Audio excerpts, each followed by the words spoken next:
And we are at long last live. Hello everyone, good morning, good afternoon, happy time zones wherever you might be.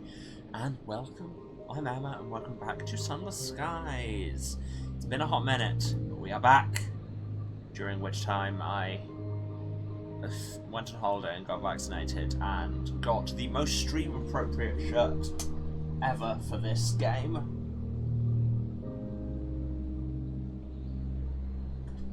I just thought it fit very well. That was a birthday present because clearly I have a brand. I thought I muted all my notifications. What was that? Why is Firefox the only thing not muted? Excellent. Excellent start. So, if you were here last time, like 2 weeks ago, you'll remember we made it to Eleutheria finally. And I know this because my notes from the session consist entirely of the words Eleutheria, finally.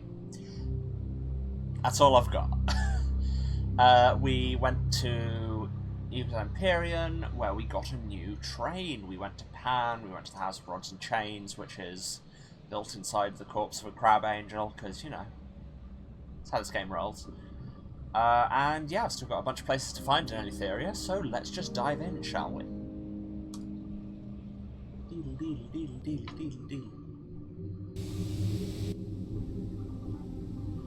Yes, here we are at the House of Rods and Chains. Let's check our journal, shall we? Okay, Mr. Menagerie is doing something. Song of the Sky. I can't remember what I needed next. It might have just been another momentous exploit. Should I have done that while I was in Winchester? I don't know. Something, probably. Or there's something else we had to do. I honestly can't remember, which is not super helpful. Stuff back at the Nature Reserve, sure. Stuff back at Carolyn. The Vagabond wants to go to Aklis, which is in Eleutheria. Two things here for the Blue Kingdom, which, no. Incognito Princess wants to go to Piranesi with an unlicensed chart. I think I have one of those. Do I have one of those?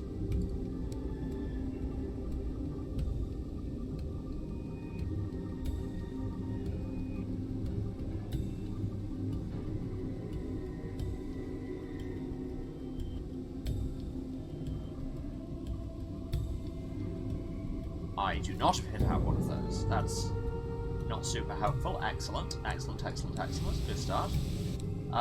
What else was there? Office of Works wants some stuff. Being an Aklis. Mr. Apples wants to go. I think we need to talk to it. I can do stuff at Parliament, but that's all the way back in Albion, so the Navigator wants to fight something big. Scornfluke Senior Spinster or Undeparted. We've got a thing for Worldbury. Our aunt wants to find the Privy Council of 2, which was that the thing that we had to have weird things that it didn't explain for. I need to get in with the displeased, for which they'll want 5 barrels of hours. There's so much stuff. Out of Dismal Chamberlain, that's what I was looking for. You need to go to the most serene mausoleum with, what is it? Clear eyes and a cold hand around your heart or something. Plague Dutch wants to go to Aklis.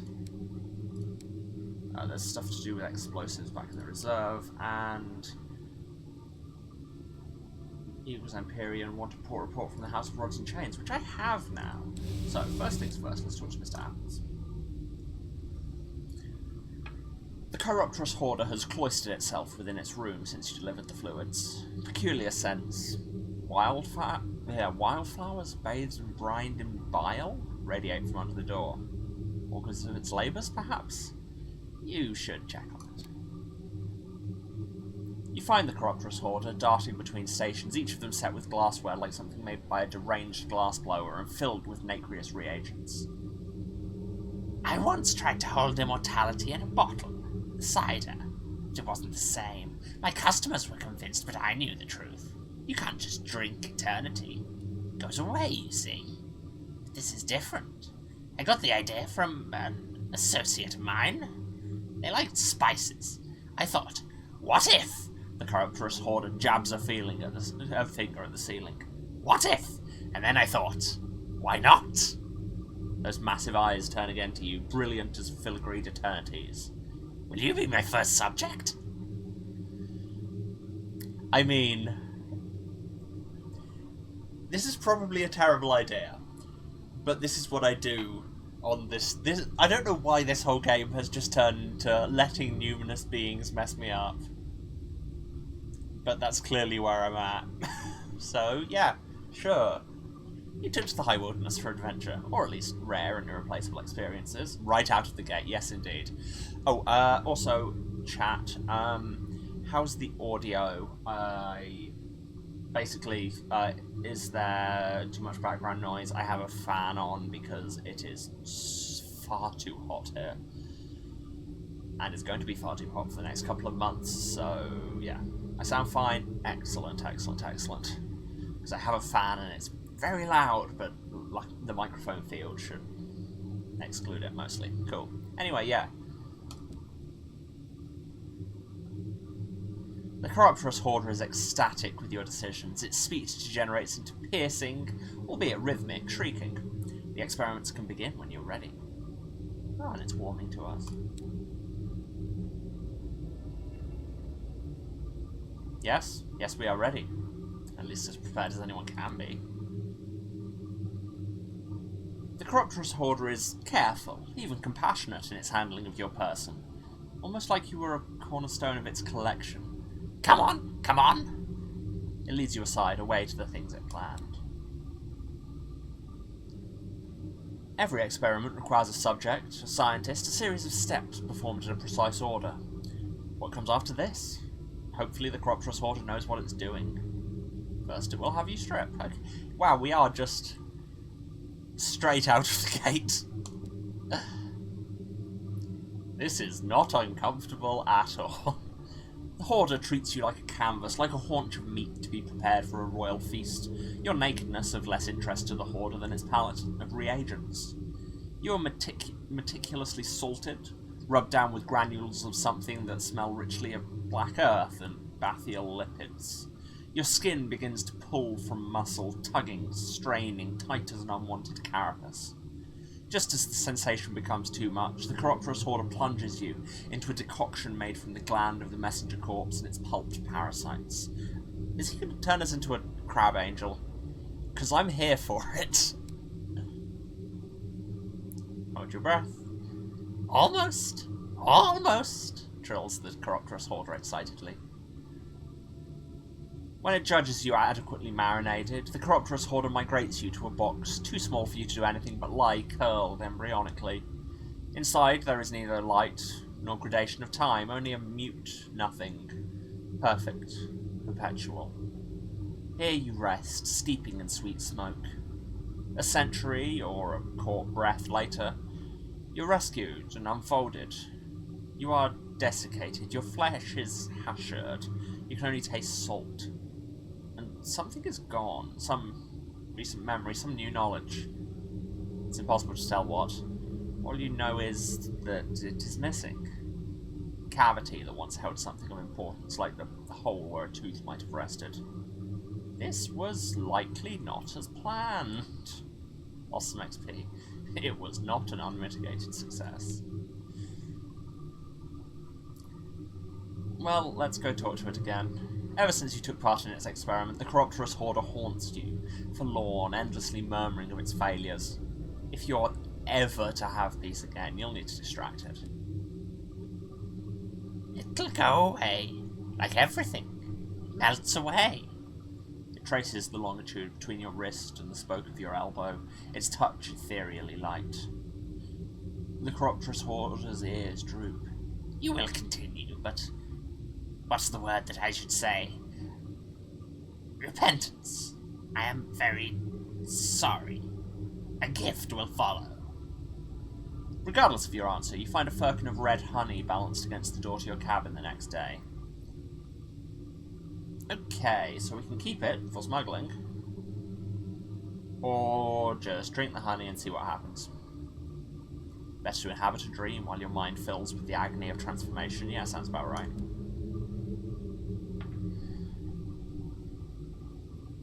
As the red honey fills you, your mind clouds with images you do not recognize. A life, a place, a pleasant existence entirely not your own. Someone holds a child pressed to their breast, smiling down onto the tow-headed babe. Their thoughts crowd your mouth, your head. A name, a hope. A lifetime of waiting, wanting, wishing made real in this delicate creature. Once hers, but yours now. And only yours. You awake soon after on your engine, stolen grief corking your throat. Got 3 savage secrets. That was...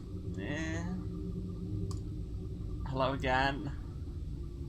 Encourage it into sharing its next steps. It will not cease muttering with a scholastic rapidity, pacing to and fro. I require something eternal. It swats at a clergy of vials, sending them crashing onto the floor. Something that lasts. Not like these reagents which age and sour and fade. I need to make a culture from one that is loved voraciously. Loved in a fashion that even time and death cannot dilute. Light blooms in the Chiropterous Horder's gaze, ravenous as kings. And whose eternal love is better than Victoria's? Oh yes, she built such a beautiful tomb for hers. I want a piece of her beloved, the consort. Okay, sure, this is happening. Something to cook and simmer and distill into precious oils. Take me to the most serene mausoleum in Albion. Okay. So we can steal a piece of Prince Albert, I'm sure that's going to go completely fine. The things I get myself into because Rando asked me to. Says every protagonist ever. Okay, so, I mean, we could take this port report back to Equus Empyrean, but that seems like a whole bunch of effort to just deliver one thing and go back to someone we've already seen. Instead, why don't we just plow on into the unknown? What weapons do I have after all? I've got my mangonel, I've got my upgraded shotgun. Alright.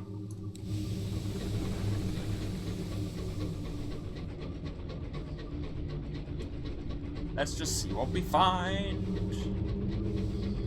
Engage hubris drive.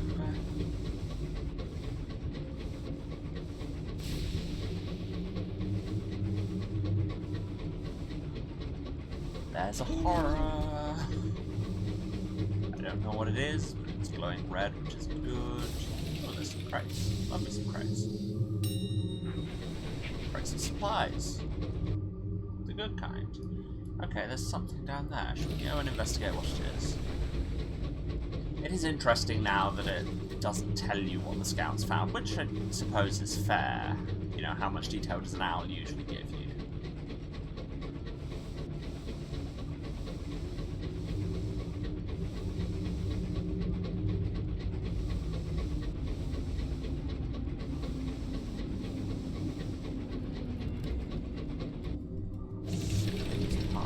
Oh, something has noticed me. What is it? What is it? I hear it. I don't see it. I dislike this.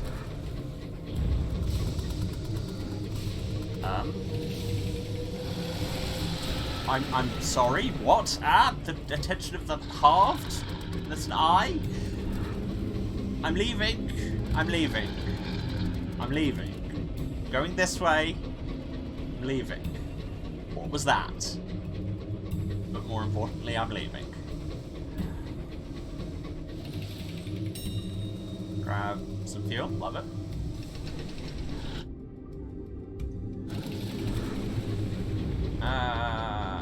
Something's still following me. I thought it was just the big eye, it's apparently not. Let's just set off merrily into Eleutheria, she says, forgetting that Eleutheria is full of horrible things. Oh, but here's a hermitage. Let's get an Eleutherian mystery. We need those to trade.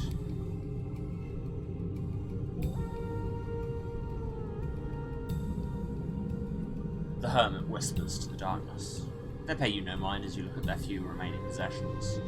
A trading log from a place far away, a faded photo of the love last seen in old London. A diary that begins with scholarly descriptions of Eleutherian wonders and ends with nothing but scribbles of the same eye carved into their flesh. The last coherent entry is dated November 1886, which, looking at the date, that was 22 years ago. Yikes. Not the first yikes in this game, and it won't be the last.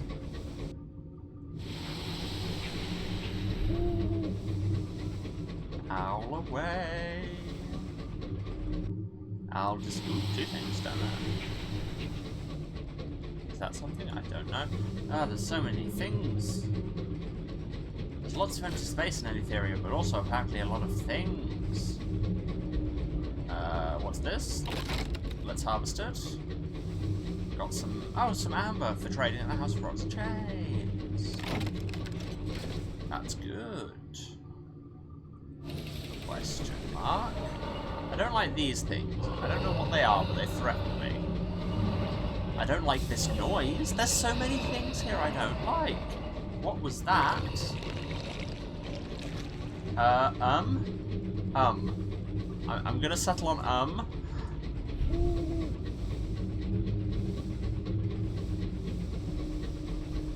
Ah, there's something here. A celestial ruin.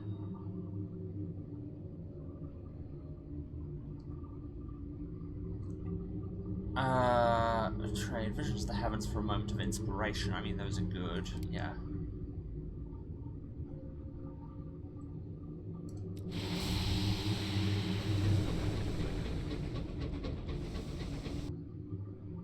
There's nothing down there, but frankly, I think we're getting too close to Pan for anything to be a new orb, so I'm just going to keep exploring.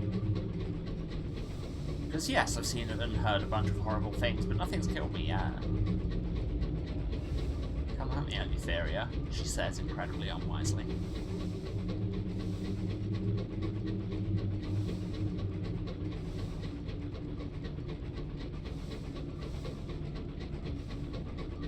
After your first meeting already, that's quite impressive.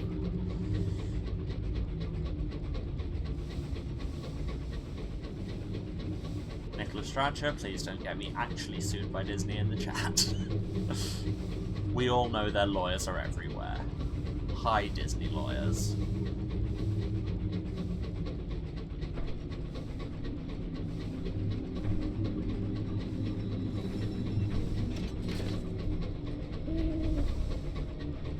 Ooh, hello.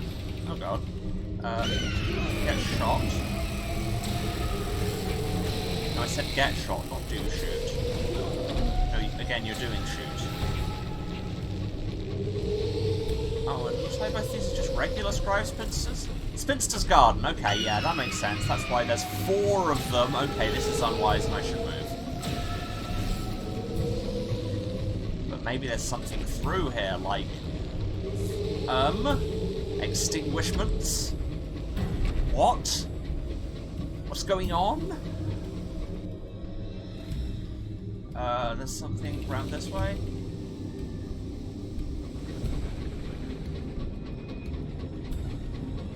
You may be able to tell I've not been to Eleutheria before. By the way, everything is new and exciting and horrifying. That was some free stuff. Love that.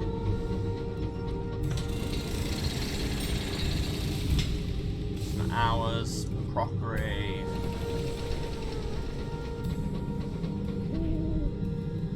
And some of our hours broken. Oh, just throw them out. Not worth it. And we lose some time, but that's fine. We won't on the clock for anything in particular. The scout has found nothing. What do I keep you around for, owl?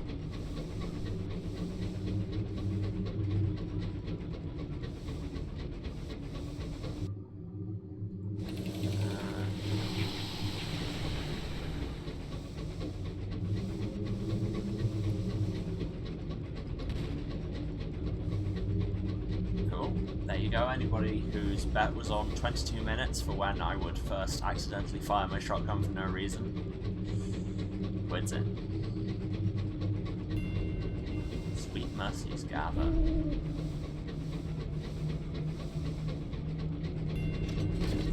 Piranesi!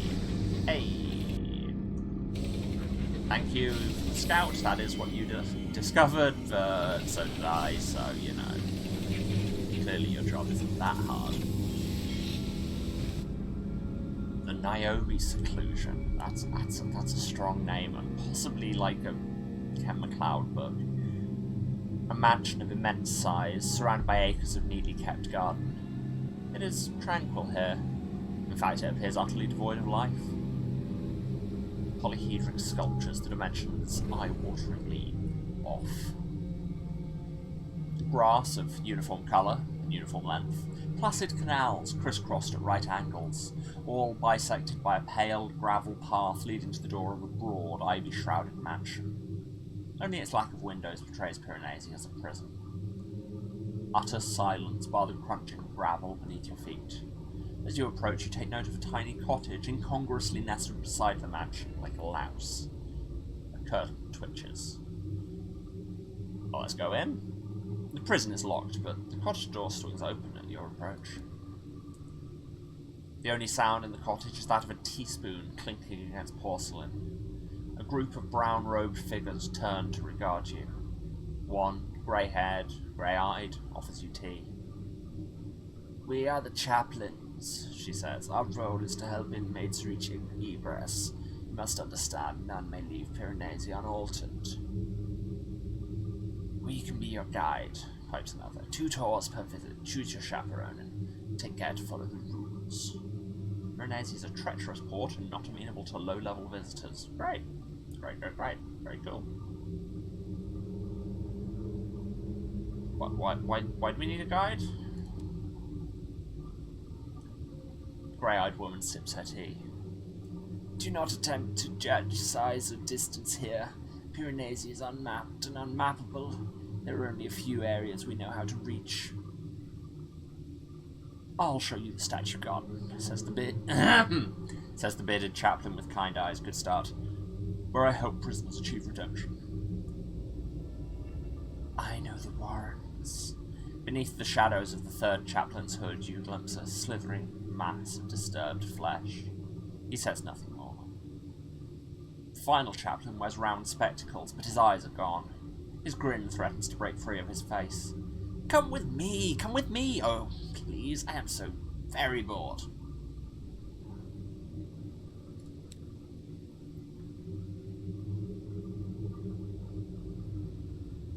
So who do we want? Do we want the reformer, the deformer, the conformer, or the performer?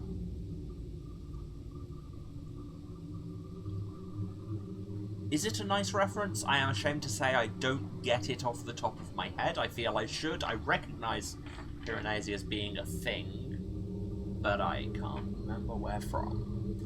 There goes my nerd cred. Let's take the glistening deformer. He seems interesting and very on brand.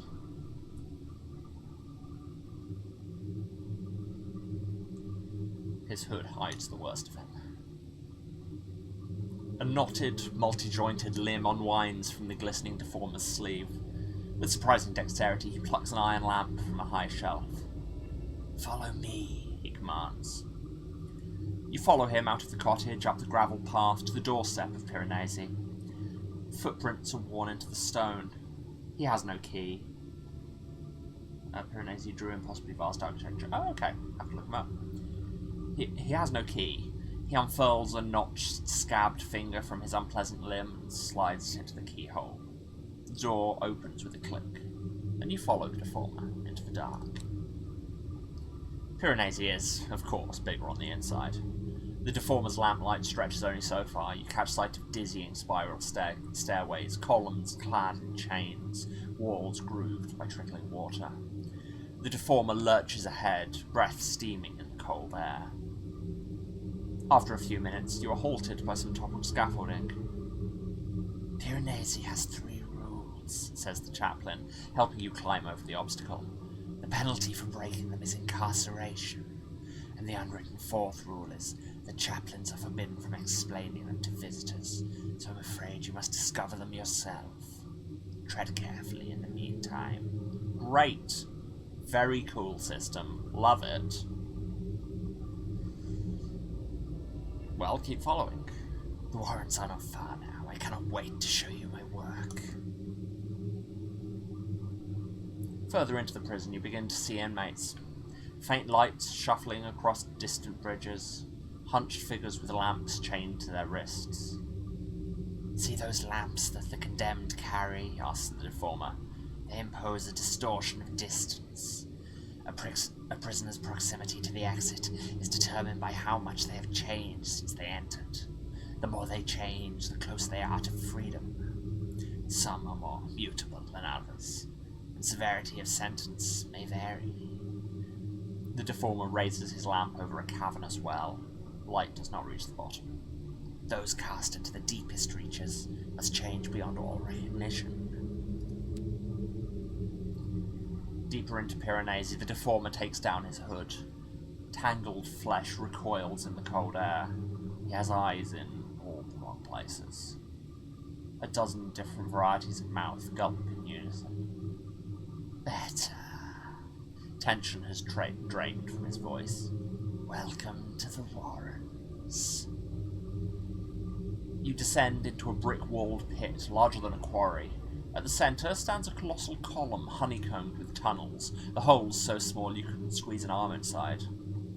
One gaunt prisoner sits atop a spiked wheel, casually aiming a rifle at the deformer's head. Well, let's get a port report. That's probably good. A dozen mouths grin. I always relish the opportunity to talk about myself. Now that his hood is down, you are struck by the deformer's newfound ease of manner. He circles the central column with you, eagerly telling you about the progress of his favourite prisoners, the ones who have crawled through the Warrens 5 or 6 or 7 times. His words are underscored by the shrieks and faint, meaty squelching echoing from the narrow tunnels. He points out particularly hideous specimens, ones with slugs for limbs or fleshless heads, with all the pride of a doting grandparent. So there's still somebody...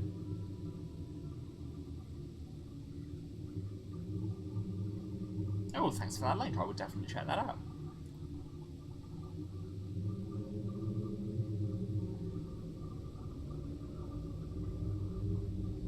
Do we insist that the rifleman not shoot him, or quietly encourage the rifleman to shoot him?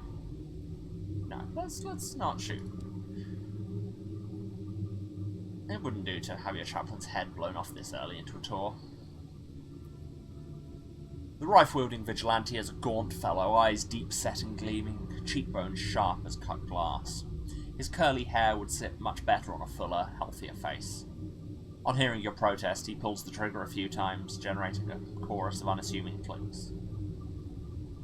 Ain't loaded. Burned through my ammunition long ago.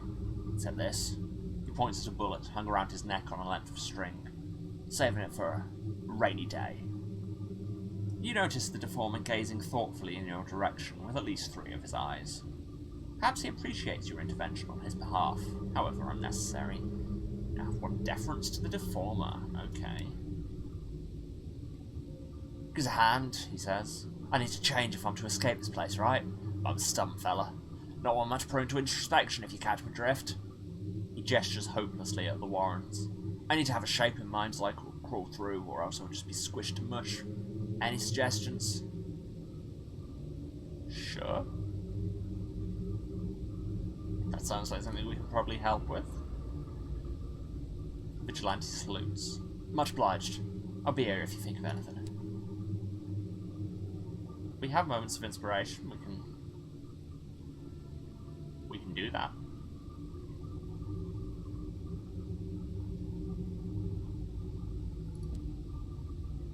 I really don't know where we're going with all this. I'm just really poking things to see what happens, you know me. You sit beside the vigilante and begin offering ideas. When he likes what he hears, his skin ripples. Skin is so fragile. Is he considered a carapace? Eyes are a weakness when he can taste the air with his tongue. And oh, the possibilities for limbs!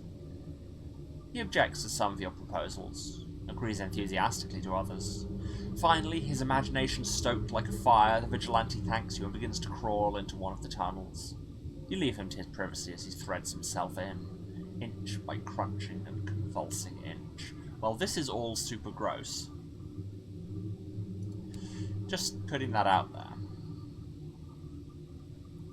And yes, so that's changed. The pragmatic vigilante sits atop a spiked wheel, cleaning the barrel of his rifle. His eyes are cat-like, his tongue forked, and a pair of impressive horns arc from his forehead.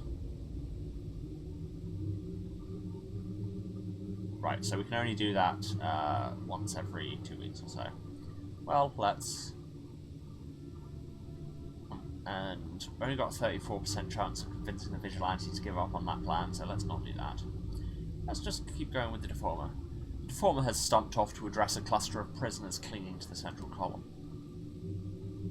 Haggard prisoners cluster on ledges like gargoyles, clinging by fingertips and tailbones. Most still look human. "The Warrens are your salvation," says the Deformer. "Become glorious like me. Majesty and monstrosity. Beauty and abomination."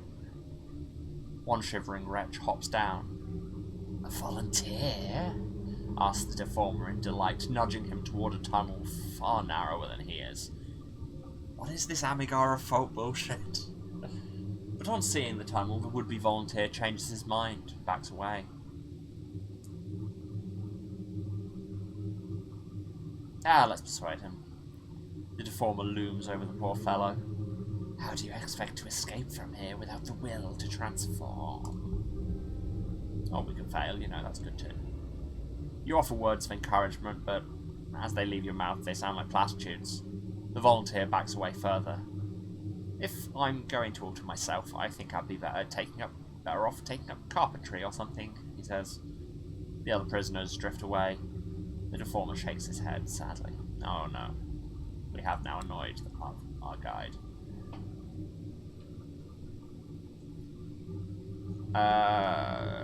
Okay, I guess we're done. As you leave the Warrens, the Deformer sighs and raises his hood. He says nothing more for a long time.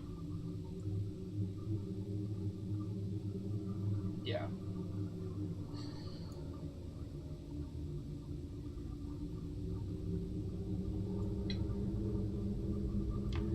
Now you've left the confines of Piranesi, the sky seems dizzyingly wild. The Deformer stumps back to his cottage, squelching with every footstep. We've done a tour. You can have 2 tours at a time, so we'll be doing another. First of all, though, do they have shops here? Oh, we're in the middle of the thing, I can't check. We've got the Gallant Reformer, we've got the Great Reformer, we've got the Glib Performer. All 3 of them. Reminds you that this is your last tour of the day. Reminds you that this is your last tour of the day. She reminds you that this is your last tour of the day. He tells you that this is the second of your 3 tours. The other chaplains wearily correct him. Let's go with the Gallant Reformer. Because his voice was easy. A chaplain with an amiable smile and grey streaked hair. The Gallant Reformer nods, putting aside his tea and fetching an old iron lamp from a high shelf. "Once more into the breach," he says with a tired smile. You follow him out of the cottage, up the gravel path to the doorstep of Piranesi. Footprints are worn into the stone. He has no key, he simply knocks on the grand oak door, and it opens. There is nothing and no one on the other side. You follow the Reformer into the dark.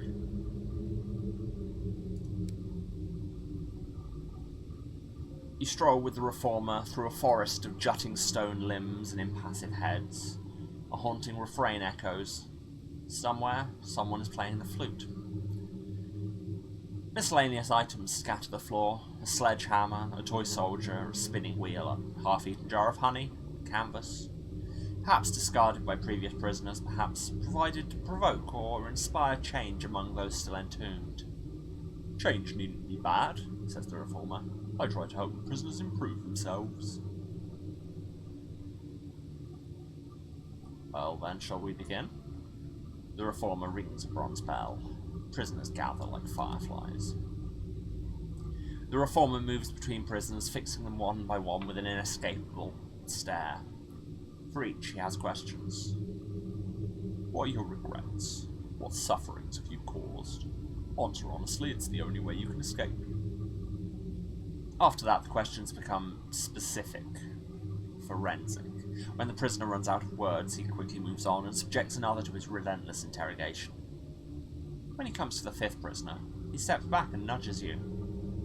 Your turn. I've got a lot of options, but I like ask the prisoner about the rules of Piranesi, because the rules that the chaplains can't tell us the rules. Nothing saying the prisoners can't tell us the rules. The prisoner shrugs. She doesn't know, or she's unwilling to tell you. Okay then. So we could persuade her to repent, 50%, or a cautionary tale. Tell the prisoner a horrifying story of what happens to those who fail to correct their sins. As you reach a particularly grisly part of your story, colour drains from the prisoner's face. I'll be good, she promises fervently. You can stop with the details. The reformer claps a hand on your shoulder and chuckles softly. Well, let's see what the flute's about. You come upon a woman, or something shaped similarly to a woman, in a long brown coat and hat. She sits atop a stone idol where four paths cross. Her legs... That's a crossroads in Piranesi. Okay, anyway. She sits atop a stone idol where four paths cross. Her legs cross beneath her long brown coat. Her hat is pulled low, covering her eyes. The reformer introduces you. This is the venerable flautist, the oldest prisoner of Piranesi. She's been here for centuries. How has she changed in that time? She pauses her tune. Well, she says cheerfully, so far I've managed to learn the flute. Impressive, that's... I mean, if you have centuries and that you decide that's all you do, sure. Well, we can tell her a story of the skies, we have many of those. A lovely tale. She plays you a tune quite incongruous with the bleak architecture of Piranesi. It rings of honey and sunshine and fills you with brandy warmth. Oh, we have a bond with the flautist is strengthening, all these social links. So, do you know the rules? I know the rules, says the flautist, but I'll only tell you the second. Don't give names to the nameless. Okay. We have learned the second rule. I guess we leave now. Follow close, says the reformer. Don't let down your guard until we're outside.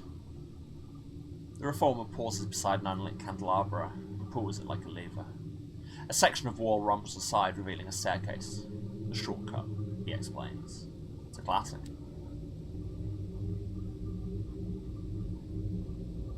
The gallant reformer strides before you, coat flapping, up narrow stairs, over precarious bridges, beneath crumbling artisans. The architecture seems to have changed since you last walked here, but it's as jumbled and oppressive as ever.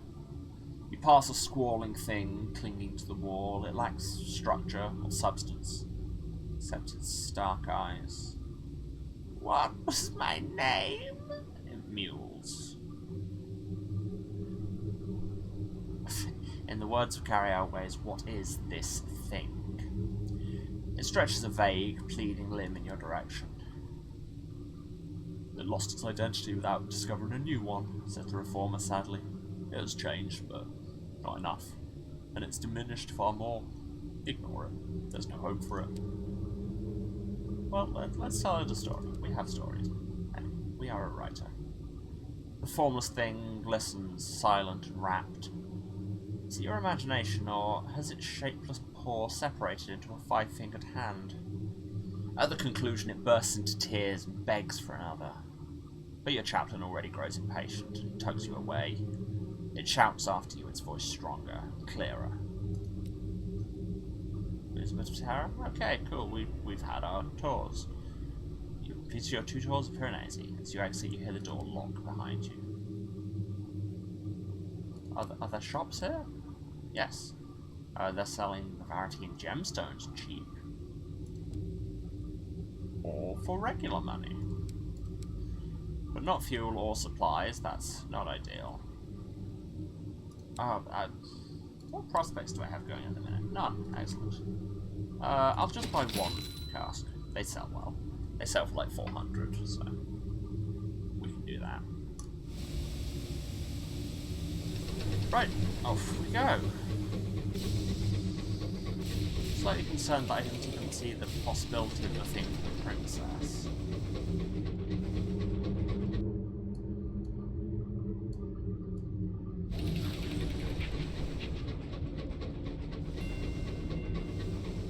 Maiden's Mourn, why does everything here have such a threatening name?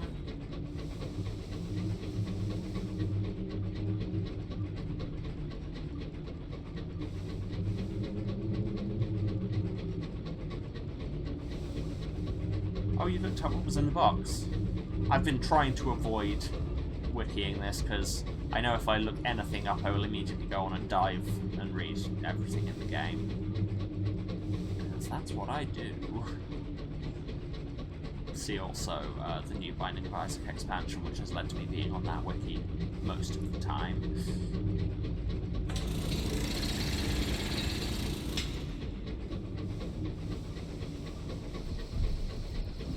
You know what? Sure, tell me.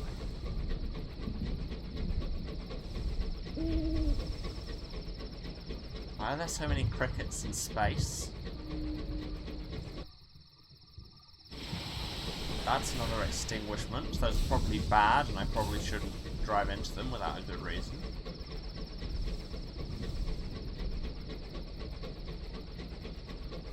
That's another one of them. Excellent. Don't know what they are, other than they seem to be like where space is broken, and they're called extinguishments, which is a threatening name. We are running low on fuel. Oh, there's another one. Why is space broken around here?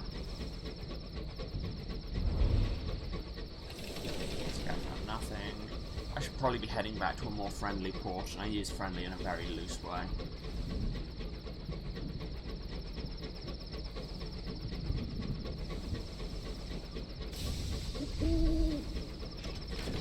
Stolen a soul back out of the Blue Kingdom, and we returned it to his family. Oh, there we go, we did a good, I guess. Question mark. New Spite. The Aclean Marshes. Oh, is this Aklis then? For those of you who don't know why I just... Yeah, there's a port. Port station, you know, it works. Yeah, New Spite. Spite was the kind of slums area in Fallen London. Originally Spitalfields in actual London. That's where all the crime happened. You disembark onto a soggy wooden platform barely supported by the marsh mud below. It leads past several squalid huts and the hulls of scavenged engines to the warmth of the marketplace on wooden stilts. Nearby, what remains of an ancient monastery just holds on against the ravages of time and the swampy ground below. Well, let's check it out. Something is going on down the other side of the monastery. Fire flickers. Treachery carries on the wind. A woman smoking a cigarette watches from the shadows, unaware of your presence, as a group of grizzled skyfarers attempts to force the monastery's doors. Unlike the crumbling stone, these are made of solid, new metal, and more than up to the task of repelling the attack. However, with every blow against them, the monastery itself seems to shudder. Dust rains from high up, stones creak.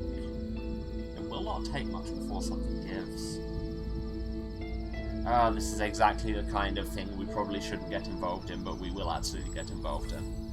This may not be a problem, but you can make it your fight.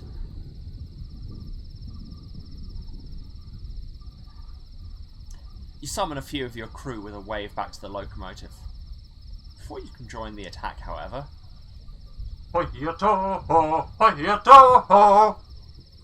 The war cry echoes through the marsh. Urchins, ring breakers from old London from the look of them, surge at the attackers, armed with broomsticks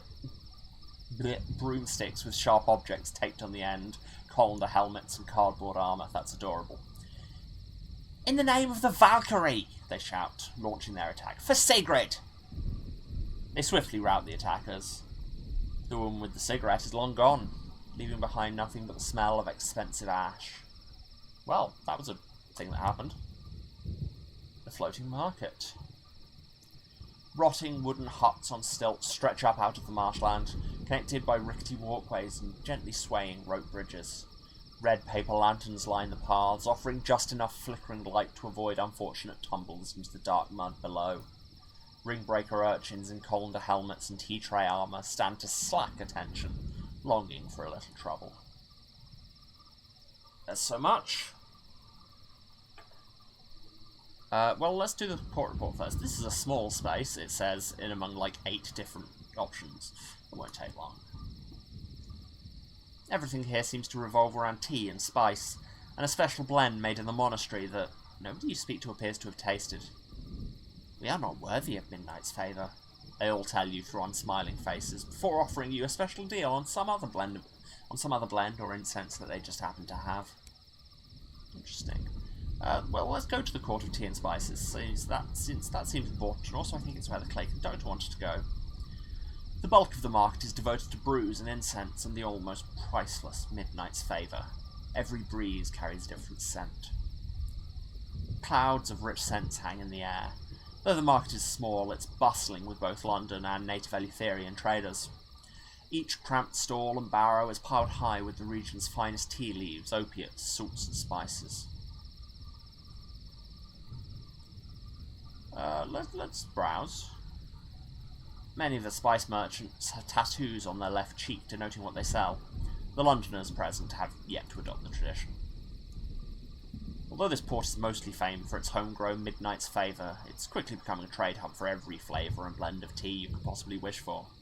Customers don't brew them, but bite into the leaves and lick samples off their fingers. So about Midnight's favour. Stories say it's blacker than night, tastes even deeper.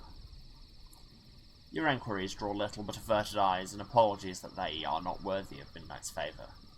The select few who trade in it consider it far too precious to simply sell. I kind of want to get a bunch of tea. 320 sovereigns and 5 otherworldly artifacts. That's a lot, but I don't know how much tea I'd get. Visit Murgatroyd's Taste of Albion. That's where the Plague Dog wanted to go. Even out here, you can get a mug of Murgatroyd's finest.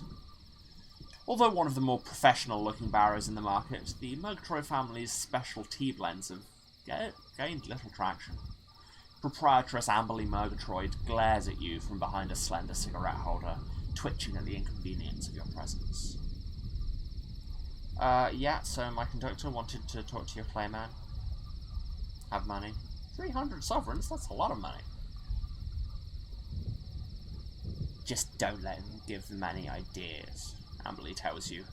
The clay conductor requests that they sing for him. The other clayman look reluctant, embarrassed even, but one with shale skin steps forward. It has been too long, but we should still sing. Following his lead, the claymen launch into a mournful, hollow aria that resonates within your ribcage. Even Amberly Murgatroyd shivers as the last notes die away. The clay conductor is quiet for a long minute. At last, he gives his verdict. No. He stomps away, back towards your engine. Great, very cool. 300 sovereigns well spent. But let's speak with Amberly while we're here. There aren't many fellow Albioners this far into Eleutheria, and for good reasons. Are you here to buy? Amberly glances around, looking for a distraction. If you're not here to buy, I don't know why you're here. Unless... She sizes you up. Perhaps.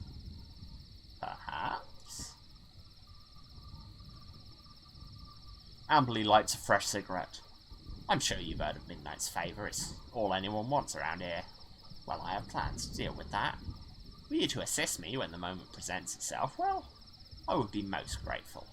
In a most profitable way for us both. Okay, what about Midnight's favour?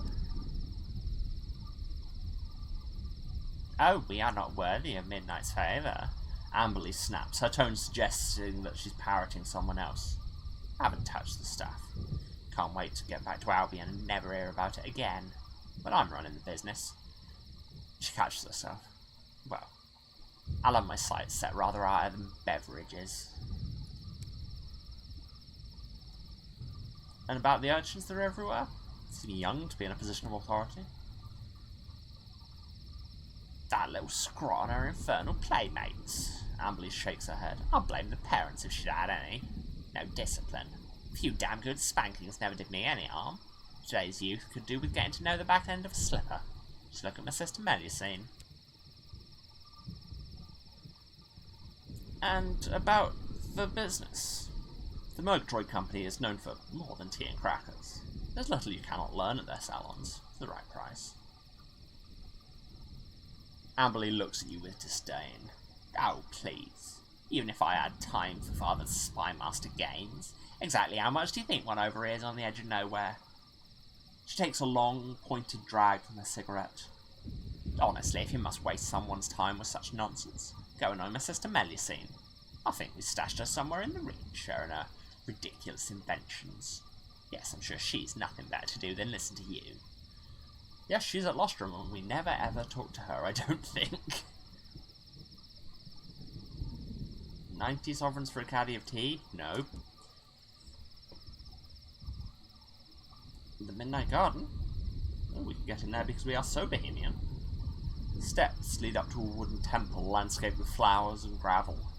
Not just anyone is welcome. Mere money will not grease the wheels. Eldritch deep space slippers. Yep. The noise of the market slowly fades as you follow the rickety wooden steps down to the marsh.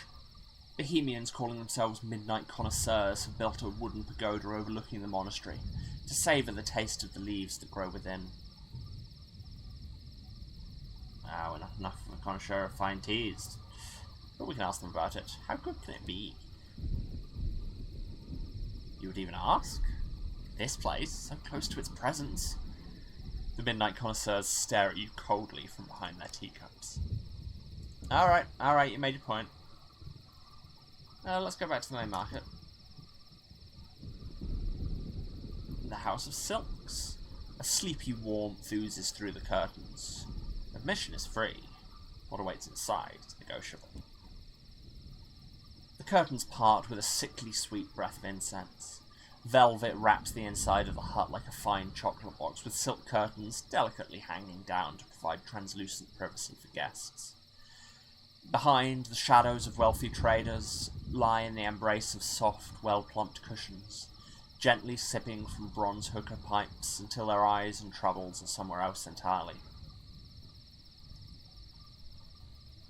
An audience with Mr. Pipes. We're finding so many curators around here.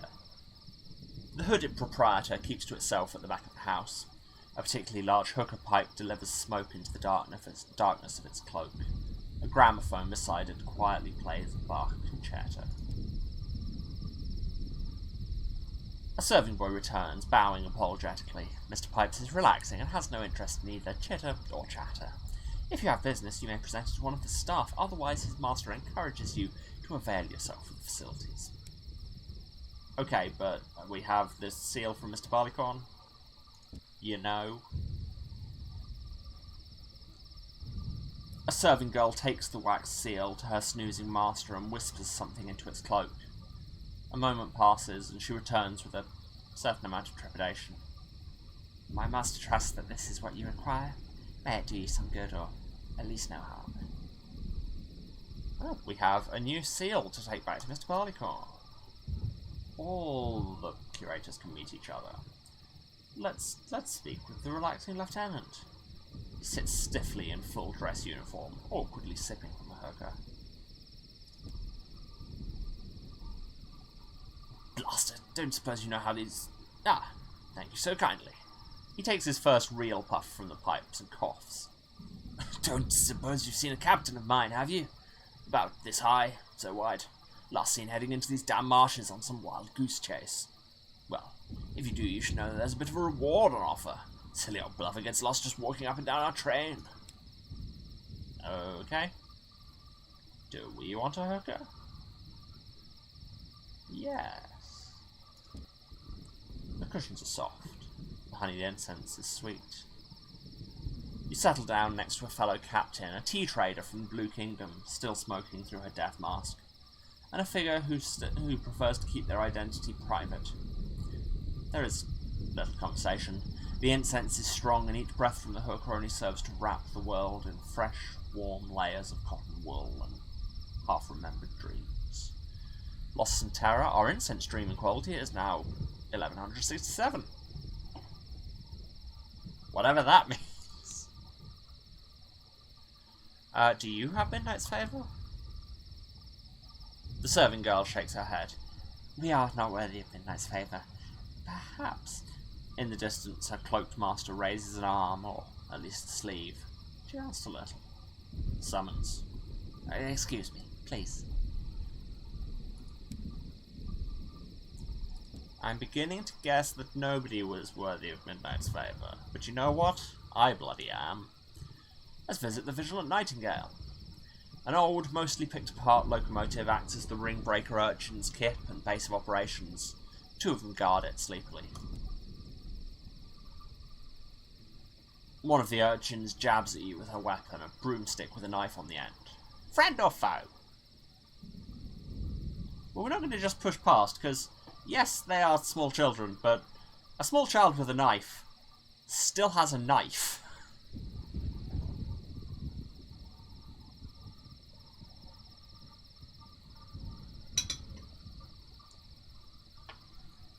We are friend. The urchin salute. Good, good. Enter, friend. Well, that was easy. This broken-down engine has been comprehensively gutted to serve as the ring-breaker's home and base. Filthy hammocks stretch between metal bars, most full of snoring urchins. Others sit around decorating tea tray armour with bright paints or sparring playfully with wooden sticks. Few places we could go. We may as well start by talking to the captain. The door leads to one of the few rooms that hasn't been gutted. A series of names have been scratched into it, and then scratched out. The only one still readable says Sigrid. Enter! Barks a high-pitched voice.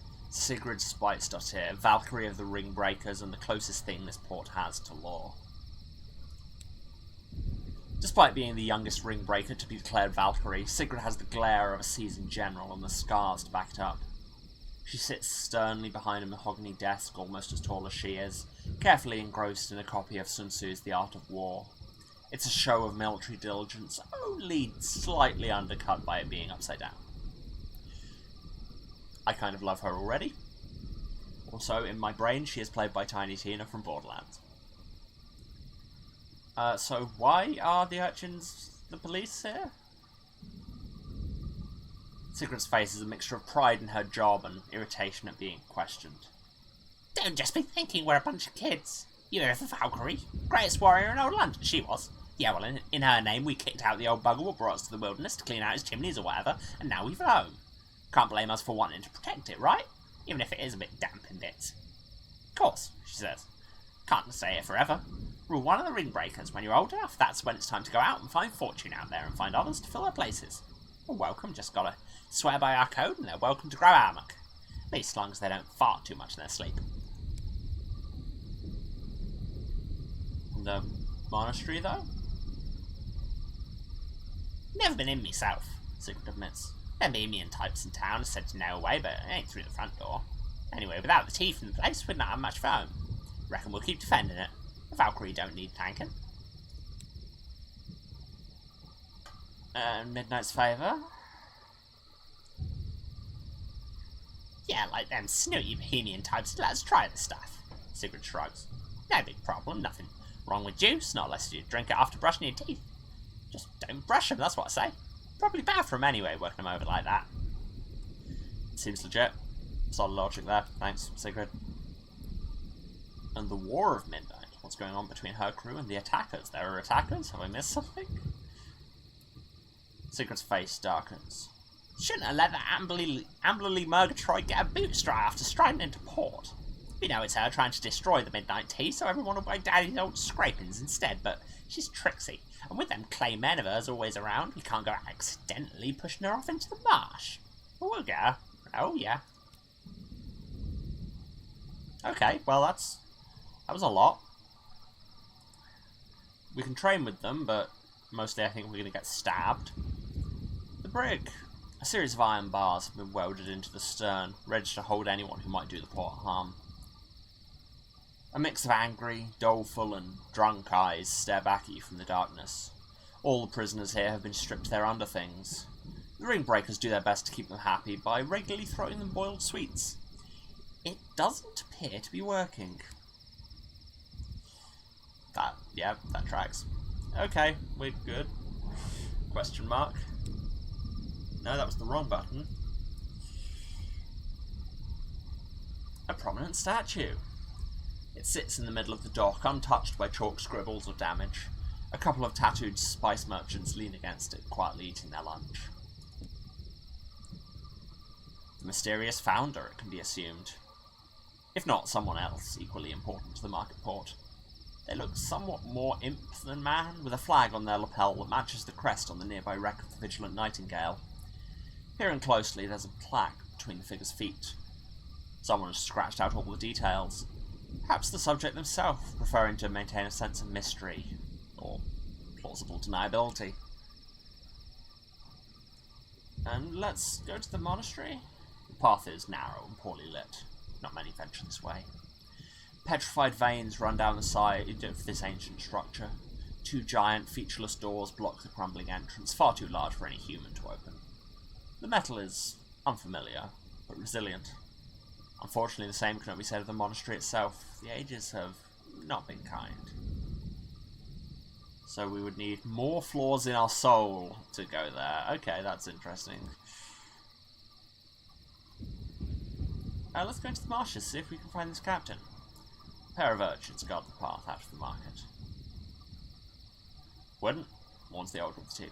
Nothing out there but plants wanting to eat your face off and water what drives you potty. But they show no interest in stopping you. The marsh beckons. The lights of the port slowly fade. Beyond lies a forested grey swamp, misted over and filled with leafless black trees that claw at the air. Few venture out here except to gather incense from what they call Aklis' garden. There are no maps to it. Many do not return. But your head is clear. Path ahead looks manageable. You have nothing to fear. Always forward. The swamp slurps at your boots. The mist makes it impossible to gauge any real direction. You might have turned around 100 times and never know it. Clear to the tree lines. Time passes. You climb down a hill to see the ground writhing. Snakes. Thousands of them. A stone pillar stands proud nearby. It has no markings on it, no symbols, and it supports nothing. Nevertheless, it remains. The mud bubbles. Yeah, here is poison. Well, let's just go straight through.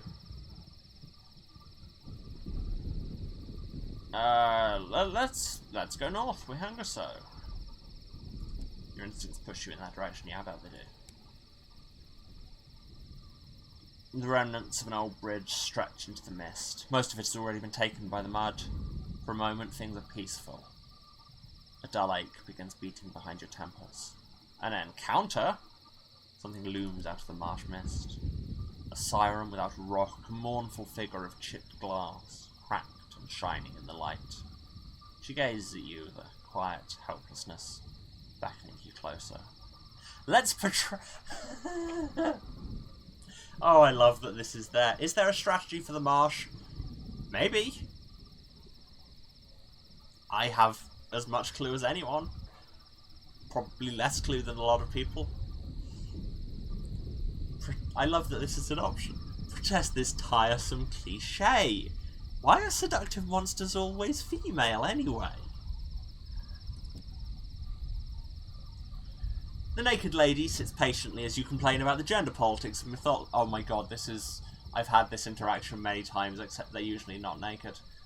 Sits patiently as you complain about the gender politics of mythology, the unfortunate interplay of sexuality and vice, and the equal insult such things are to the males of the species, treated as unthinking sexual omnivores, and to the females reduced to mere passive decoration for the sake of such a tawdry social gaze. Why, for instance, is the succubus endlessly more represented than the incubus in all the literature? What does it say of the human condition? That beauty has been linked to damnation by temptation from the moment of Eve's sin, and from where did the double standards... It is a fine speech, even if, in retrospect, you remember that its only audience was actually a small frog interested in the flies buzzing around your muddy clothes. Ribbit? It agrees, hopping off into the marsh to carefully ponder things. Well, if we have educated a frog, that's more than nothing. A clean-looking stream gives you a much-needed chance for a drink and to wash off some of the mud. You take a moment to catch your breath now that you have a fighting chance of making it through this place. You are starting to feel a little fuzzy. Keep going, do the thing.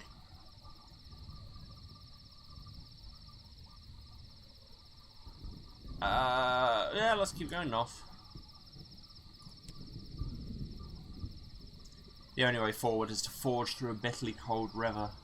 Tiny creatures bite at your flesh the whole way. A rumble from far away. The sound of screams. What passes for the undergrowth is suddenly 1,000 rabbits on the run. You feel dizzy. So dizzy. Well,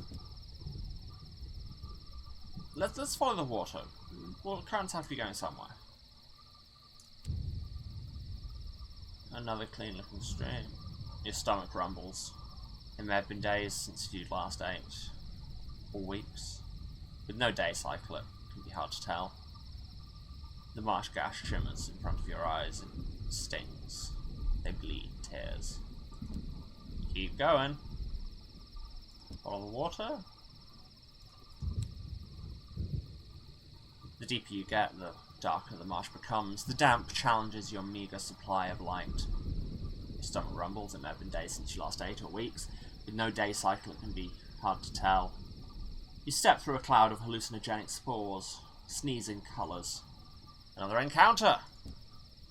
You have to say it like that with an exclamation mark. An ancient obelisk. The writing is weathered correspondence, softly flaring violet in the mist. Its meaning is lightly lost to time. Certainly it's beyond your current understanding. Another encounter? Black trees loom through the mists, their clawed branches rattling, despite the lack of any noticeable wind. Your thoughts turn to the warmth of the fire on the train, and having first pick of the good meats. You hear music in the distance. The music of Albion. The music of home. Well, let's have another encounter. It's the Lost Captain. I say, I do rather think I've got a little off course. I don't suppose you could point me in the direction of Port Haven. You do your best to explain to the poor fellow. At the mention of the year, his ruddy face goes quite pale. But he gave us some explosives.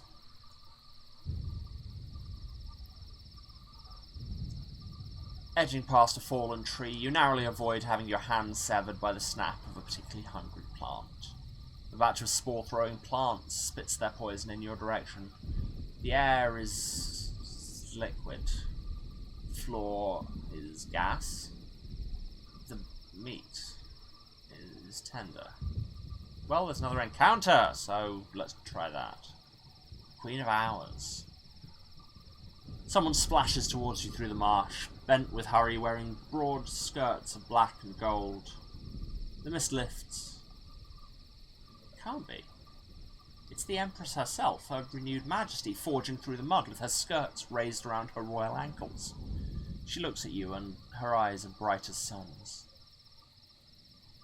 You? Have you seen a man pass? Her attention is caught by something in the mist. Albert! Dear Albert, don't wander off. She hurries in pursuit of someone you cannot see, and the mist closes hungrily between you. She's gone. Was she ever here? I'm going to guess no, given how many times you've already used the word hallucinogen. For a while you have dry land under your feet, a small forested path overgrown with vines. The mud under your feet bubbles furiously. A fetid smell of dead flesh rises up. The memory of another world begins to fade. Albion, London, the Reach. Stuff of dream. A childish fantasy. Okay, yeah, this is starting to sound like we should probably leave, so let's try and leave. The water and land seems to shift before your eyes. Is it this way you came, or this way? That tree looks familiar, but... wait.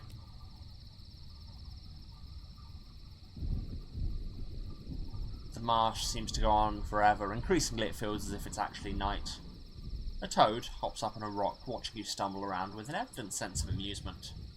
It hops away as if to say, you wish you could do this. Every step you take is 1,000 miles. Every mile is 1,000 steps.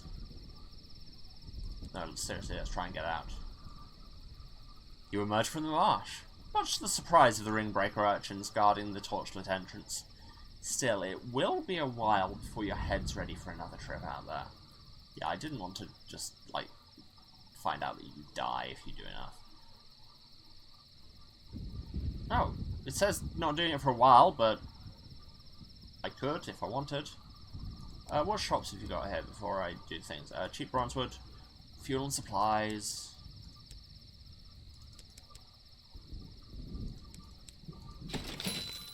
That's better. But the Atlas signs. The skylarks have carved their glyphs into one of the wooden posts at the station's periphery. As you and the vagabond approach, you find a wildly unkempt man slumped nearby, surrounded by a small fortress of empty bottles. You a skylark? Asked the vagabond. So, what if I am? Slurs the man. Skylarks aren't supposed to get drunk near the station, grumbles the vagabond. Gives us a bad name among the crews and the captains. It's against the code, and I should know because I wrote it. I don't think he was quite this Cornwall before, but now that's how he sounds. This is what happens when I take a week and a half off, is all my character voices move.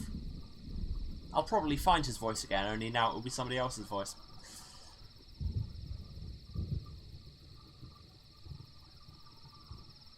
So I could ignore him, or I could sober him up with a good horror story. I have those. Stares up at you and attempts a rude gesture. He ends up poking himself in the eye. You crouch next to the gin-soaked skylark and launch into a story about the predators that lurk in the darkness above, their scope for cruelty matched only by the vastness of their apathy. Now it will be someone else's voice as about as sunless skies as you can get. Yep. Yes, this is canon. It's not just that I'm messing up accents, it's that people are randomly trading voices, because, you know, why not?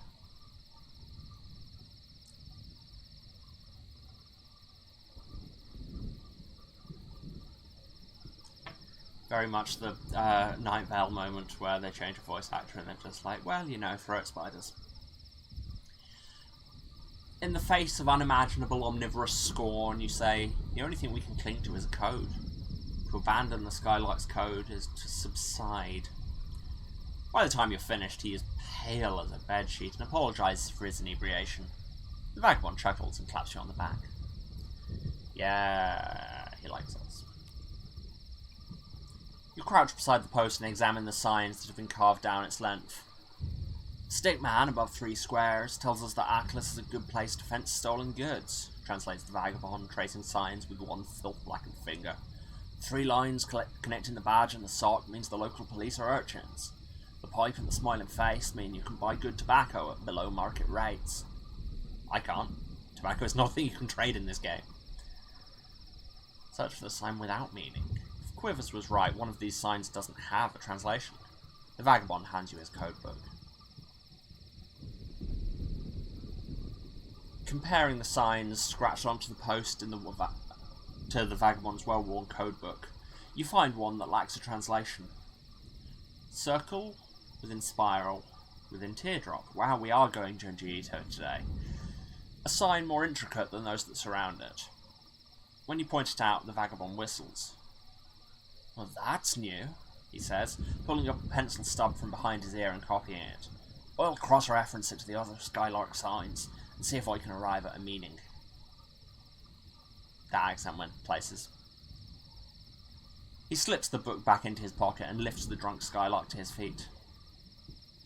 What's your name, friend? He asks amicably, steering him away from the station. Okay, I imagine we have to... Oh, we can keep talking here. The vagabond is speaking earnestly with the drunk Skylark. While he's occupied, you spot Ratbite. She's followed you from your engine. Now she tries to hurry away. You follow. When you catch up, you find her shaking with fear. Don't trust him, she whispers. I've heard stories. They call him Old Tom. If the rumours are right. A heavy hand on your shoulder. What's this about rumours? Asks the vagabond with a broad smile. Do we want to improve our friendship, or see what's going on? Just ask to his face. Yeah. Stories follow me like storms follow summer, booms the vagabond, puffing his chest, especially among Skylarks. I'm their king, I'm their god, I'm their monster. By all accounts, I've conquered stars and murdered dragons. I've walked into wells and plundered mountains. I've ground up Englishmen to bake my bread. I can only wish that half that his stories were true. He roars with laughter and claps Ratbite on the back. I assure you, I'm quite decent when you get to know me. As you return to the engine, Ratbite shoots you a pained glance. When you interrogate her afterwards, she seems to regret saying anything at all. Oh, but it still increased our friendship with him. And we have stuff. Don't trust the vagabond. His name is Old Tom. And we've been to Old Tom's well, so that's interesting. Anything else? Study the book. Where did we get to with Mr. Apples? What next? I can't remember. Great. Now I have to find out. Oh yes, he wants to go and get a piece of Prince Albert. How could I forget that? Anyway, Vagabond. Perhaps it will reveal the location of the Sugar Spun Garden, or at least of its author. The amiable Vagabond sits at his desk, puffing thoughtfully on his pipe.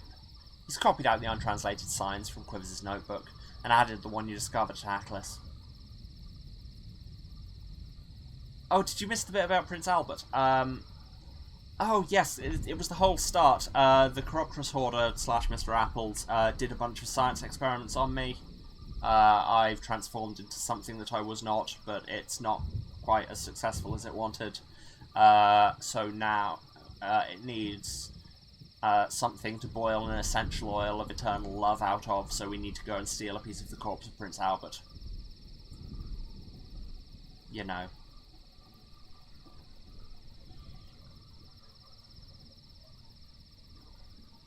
I mean, it all seems perfectly legit to me.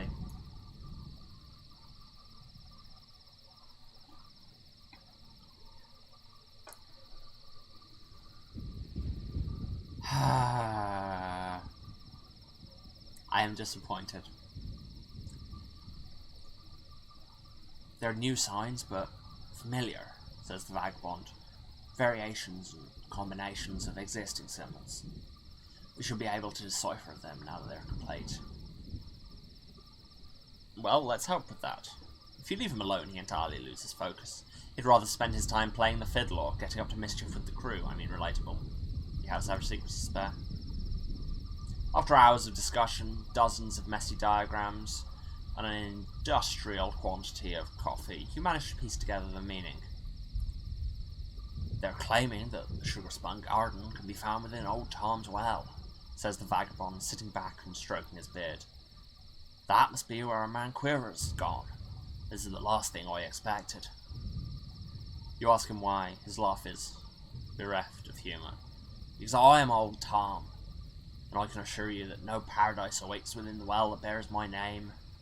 To be fair, a weird wandering accent seems appropriate for him. So, about that? You've heard the crew telling stories of old Tom and his wish in the well. Why did the vagabond keep his past a secret? Why do you think I left my mansion in Lustrum? Asked the vagabond. It wasn't just a wanderlust. I have debts and enemies, Captain, enemies and debts. Not least among them is my sister, who's always been jealous of my success. She'd stop at nothing to bring me down, and she's powerful in her own right. Did you see anything in the well? According to legend, he made a wish, and it was granted. The vagabond shudders. Oh, I saw gold. A gleam of gold amid a copse of pale trees, and nothing else but darkness. It spoke to me in a voice like lightning striking an oak, and it made an offer. I accepted. You pry further, but he's reticent. What else is there to say? He mutters. It made me wretch. Others have journeyed to the well since then, seeking their fortunes, but I'm the only one it spoke to. I don't know why.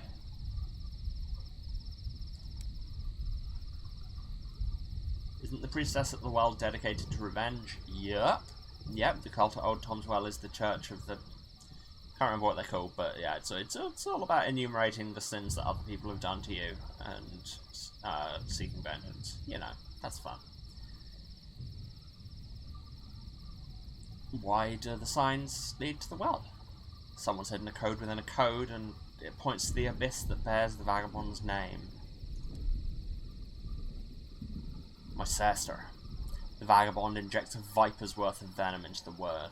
She formed a cult which clings to the well's edge and worships the thing that dwells within. Chasing in my ills as always. It is never taught to her, only to me. His eyes glitter gloatingly for a moment. Perhaps she thinks she can change that through sacrifice. Perhaps that's why she's luring skylarks to her lair. He taps the ash from his pipe, staring through the window. We must stop her. It's my duty as a king to protect my people. So, wanna go back? Quivers must have gone there, seeking paradise, and many other skylarks besides. Vagabond grimaces. That was the only condition of my bargain with the thing in the well, he says. I could never go back. He taps his chin thoughtfully. But I always knew that one day I'd need to return. So when I was living in Lustrum, I sent for all sorts of scholars, mystics, engineers. In the end, they devised a ritual that could break the curse. To complete it, I'll need to go to the Ledbetter and Stainrod Nature Reserve. He gazes at you for a moment as though weighing you up. And I'll need your help. Okay, well, I mean, we'd have to go past there to get to the well anyway, so... Works for me. Okay, well, that was productive. Things happened. Whereabouts are we? Okay, I'm gonna say... Because the other thing we wanted to do in Albion was for the Princess of Piranesi, which we couldn't do because we don't have a chart. And also because I couldn't see the option for it in Piranesi. I'm kind of feeling if we head in the direction of Pan.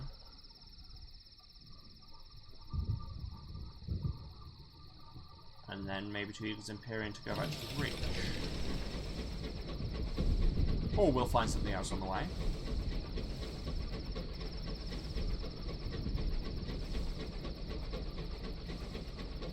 Because, you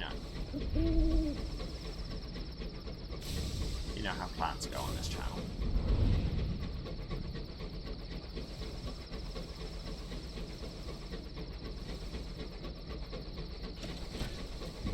The answer, of course, being that they don't.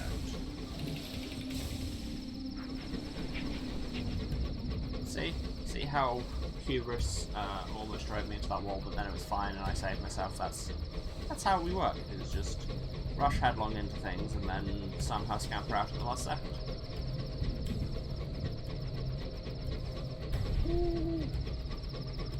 Basically makes us the trickster god of sunless skies, I'm going to say now. Okay, there's something just a little bit south of me.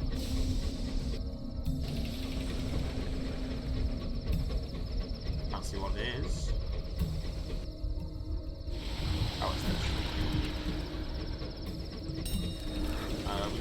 souls, but there's another one of these invisible things. What is that? I'm guessing it's a Griever. Crew are now warning me about Grievers.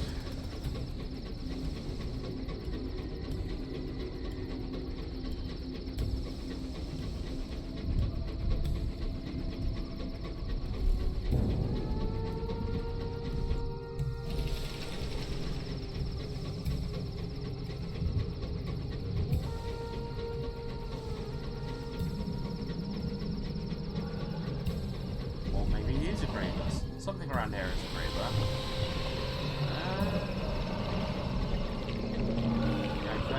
Go. Got a vision of the heavens. Yeah, gross noises. Didn't die though. Ooh. Love not dying.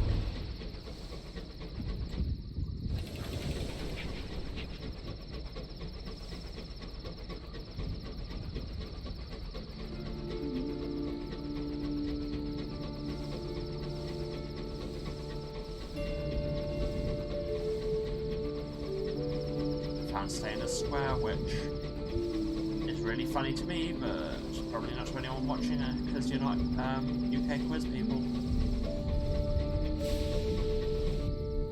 We found our way back to Japan, and really we want to be delivering our stuff to Winter's side, because they're the revolutionaries. That's much more the thing. Oh, more sky madness. Oh, we'll be fine. We will be partially fine. We've lost one fuel. We found the Cypress King's Grove, so you won't send me this. Wait, is that the one? No, that's Highcountry Gardens. Which is where the weird death orchards are, but here on Saracens channel, I always want to have a name for the channel as a whole. There isn't one. Here on my channel, we go full revolutionary all the time, because really, why not?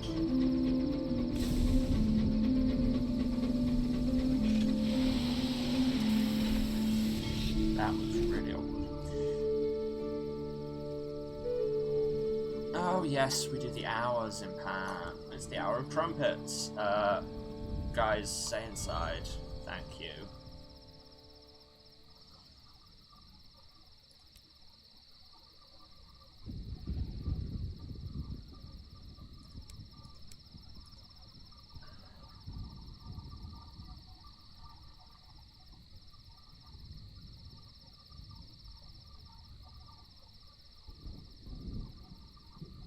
So yes, this is where we get to pick a faction, and I think we should join the Revolutionaries. We don't have stuff with the Heartcatchers or the Brazen Brigade, but we do have 3 Eleutherian mysteries. You're steeped in the mysteries of Eleutheria. Your knowledge is invaluable. Do them a service and they will believe your ambitions align. You are ushered through the door of Corncrake House. There is only one door available to you, leading into the front room. A burly revolutionary blocking the hallway prevents you from going anywhere else. The room is sparsely decorated. It has shelves lined with well-read books. Wow. By the window, a woman in mourning attire sits working at a desk. There are no chairs, but the one she sits upon. The dour woman nods when you are introduced. She does not offer her own name. We have identified 3 who have been more put upon than most. They've been treated callously. She considers you carefully.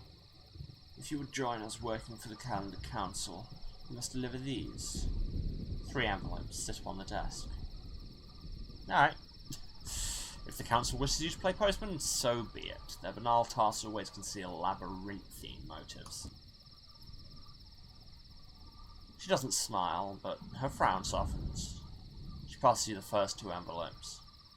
Deliver these cards first. The recipients need to know they're not alone.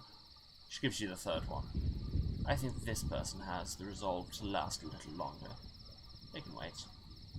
We have Christmas cards for the circus and for London. We can do that. We can do that. Can't actually get into Concrete House until we're fully on their side, but that's fine. And there's no shops here. Okay, so we probably want to head east to Eagles Empyrean to do our shopping, and then it's to go back to the Reach, because if I check my journal, that's in the Reach, that's in the Reach, that's in the Reach, that's in the Reach, that's in the Reach, that's in the Reach. If those are in the Blue Kingdom, no. That's in Eleutheria, but I don't have a thing for it yet. That's an Albion. That's an Albion. That's an Albion. There's Spawn Flukes in Albion as well, but that's mostly in Eleutheria, I suppose. That's an Albion. That's an Albion. That's an Albion. That's an Albion. That's an Albion. I need to speak to the Clean Doctor. That's in the Reach, that's in the Reach. I'm going back there now anyway. And that's an Albion and the Reach. So, yeah, we need to go to Albion and the Reach, is basically my point. Let's talk to our conductor, though, if he's got anything more to do while we're here. This meeting with Amberley Murgatroyd's assistants was not a success. The clay conductor is brooding on his bunk. He's holding the urn containing the rubble of his friend. There is no one else like him. The conductor admits, I shall see no more. He lapses into silence and will not speak again. Perhaps he's right. Perhaps there is no one who can sing in the way the conductor wishes. But you've heard some certain stories, you might just have an idea.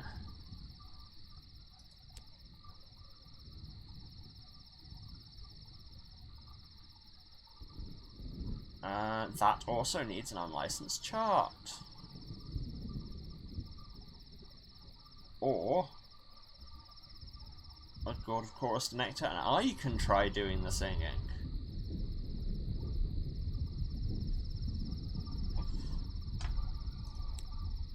Okay, well, those are both interesting possibilities.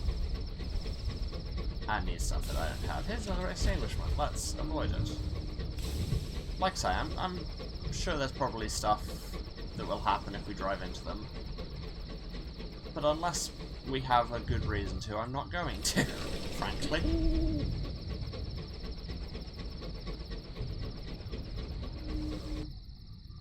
Oh wow, I have found many things.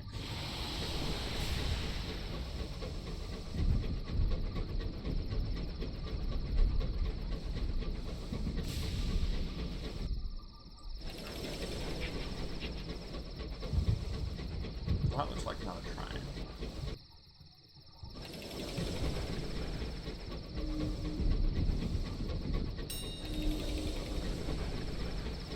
Here we get some free circles. And I can't be bothered to turn back to those. Cool. Good, good. Very good.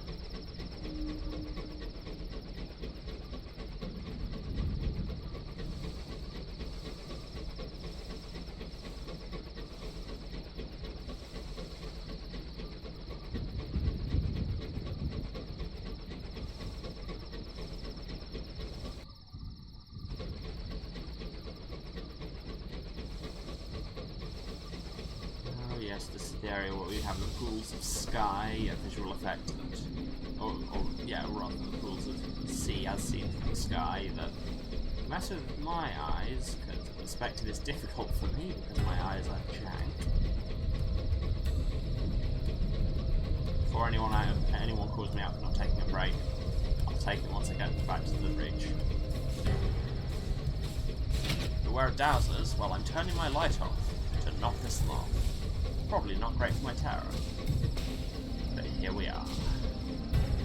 Still got the running lights on, it's fine.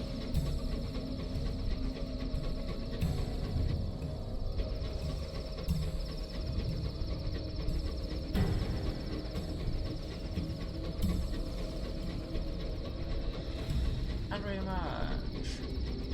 Out of midnight, not actually all that bad.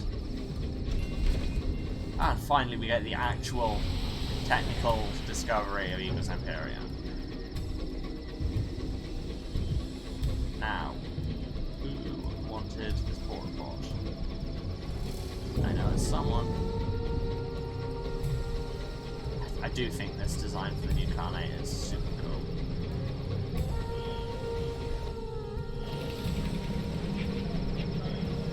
But seriously, where road station.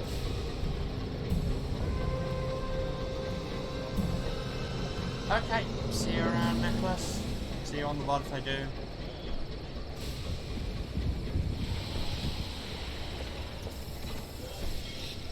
And here we are. The bespectacled official wanted intelligence on the House of Rods and Chains. I have that. We'll raise our standing with the Khan and lower it with London. Yep, seems reasonable. A smile, a nod, an envelope passed from hand to hand under the table. A drop Marchon tile draws your attention to a money pouch by your seat. Pick it up and play your next move. Careful as you are, it's unlikely that this exchange has gone unnoticed by observers from the London Embassy. The Eagle currently considers you an informant. London is ambivalent. What does the Khan want now? Caduceus, to the south-southeast of Pan. Okay.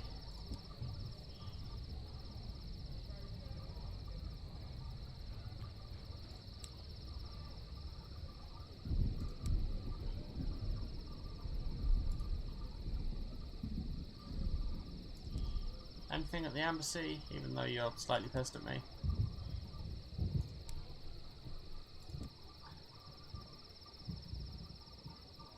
Yeah, no. Seeing that, I think. Anything interesting at the shops? Cheap bronzewood, munitions, fuel and supplies. Well, I should always stock up on those. Can't sell stuff though. Illuminated engineering, well, that's, they produce the Altani Outrider, which is what I am driving.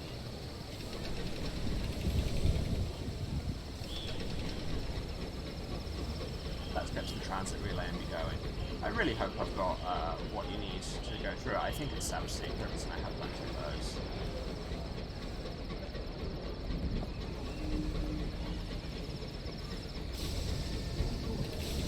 Oh, no. Oh, okay, I thought that was something I could crash into. It's not. That is.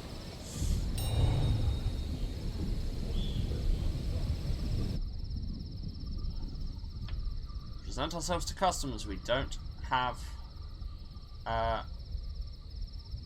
contraband. Nothing to declare.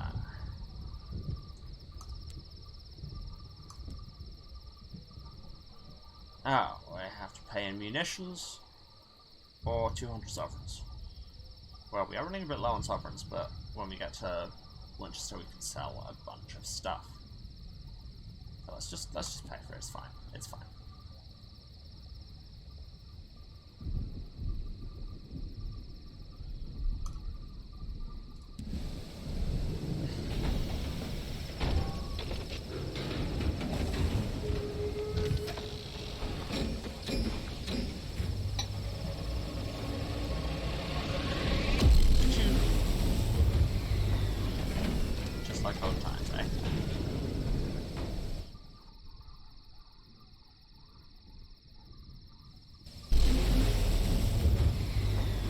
Here we are in the gross fungal bit of the reach.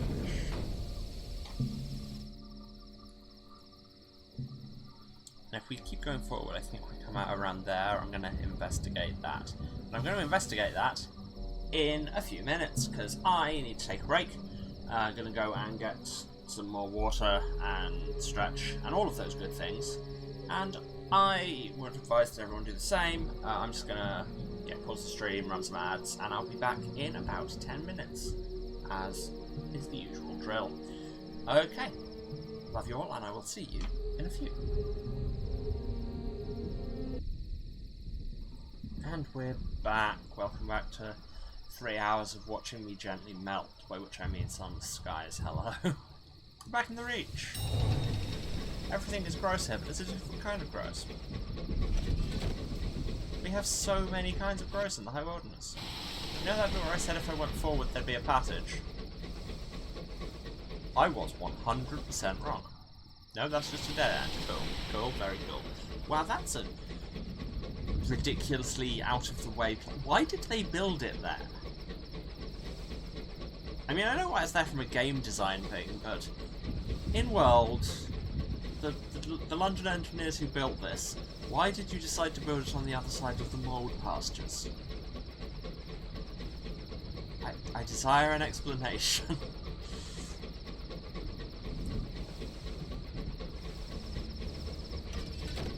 Why would you build anything around here and make me have to come here repeatedly? Because it's awful, and I hate it.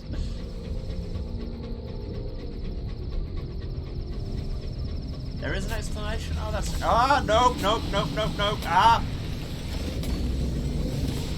Very bad.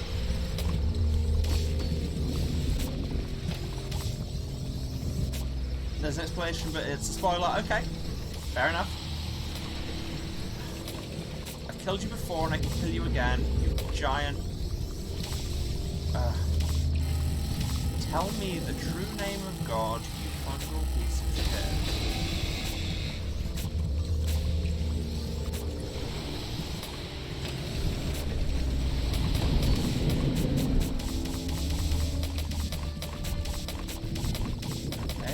Rage mode.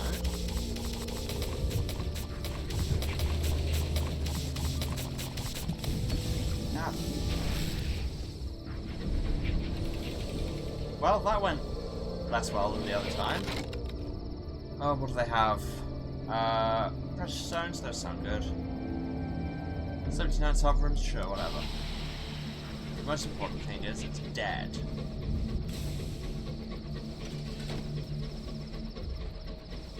I mean, yes, I know it won't last, and more of them will be back. Okay, 3 bronze wood and scavenging a wreck. Stripper for repairs, yes, thank you. Yeah, no, if there is an actual story reason for it, and it's just a spoiler at this point. Oh god, there's another one, and also I'm going the wrong way, so this time I am just gonna go.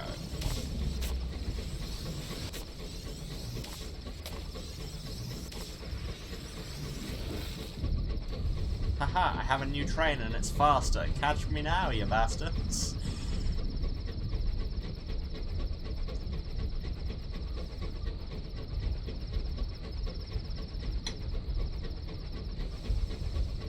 My train is electric.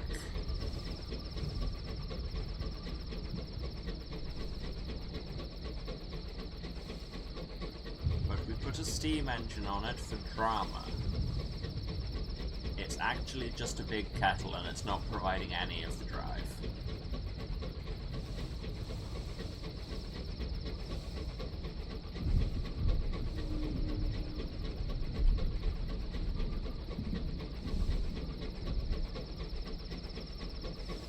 And hello to you, Ash.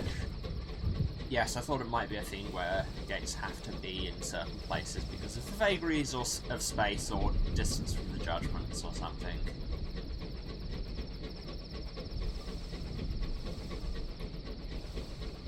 Basically, I accept that there's probably any number of reasonable explanations for it, but also I'm salty because it keeps making me go back to the fungus place and I dislike it.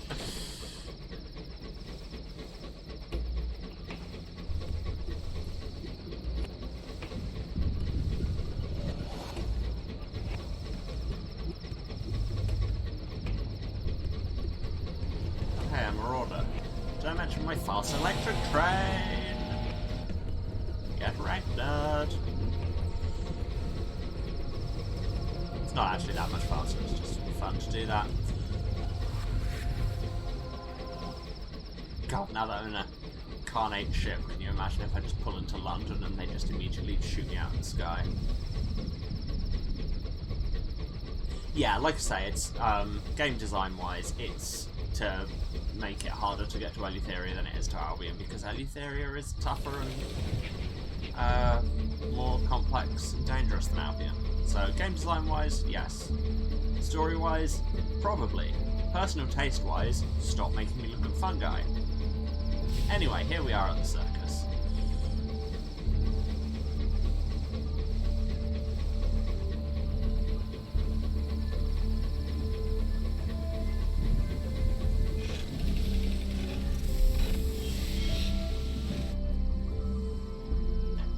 New arrivals. We don't need a new crew that badly, let's just drop some terror. At the circus, I can get some free tickets. Yeah, like those. Attend a performance, get some stories. Like those too.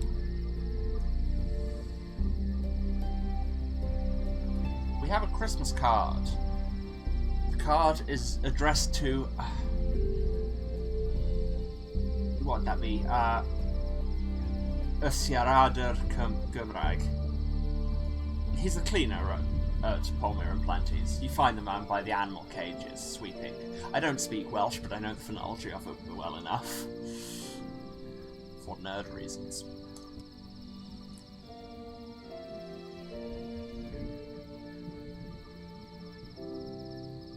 He tears the envelope open and reads furiously. It's some moments before he can bring himself to speak. I spoke Welsh only to my family. There was no harm. He shakes his head. Someone tattled and the auditors had to check, didn't they? The auditors even agreed there was no harm. Not that anyone believed me. The auditors wouldn't visit unless you were in trouble, right? He grimaces. I couldn't stay in London, could I? I had to leave my family. Couldn't risk tainting them. He waves the card at you. I'll join your council. I'll meet the contact now.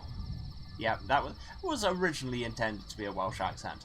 And then you may have realised a few words in that I can't do a Welsh accent. I can for moments, and then it just becomes Welsh or Cornish or generically Pan-Celtic. Not Welsh, Irish. Welsh is what it was meant to be. Brain, come on. We can spend some tickets to Rotten Terror, that is good. Honestly, like, you get a Searing Enigma for it, but the main reward for doing the circus quest is that it's just a really cheap and effective way to lower terror. They're selling cheap munitions. I need those for the Nature Reserve quest, so sure, why not? Oh wow, I am desperately low on money. Like I say, when I get to Winchester, I can sell some things. So let's go to Winchester.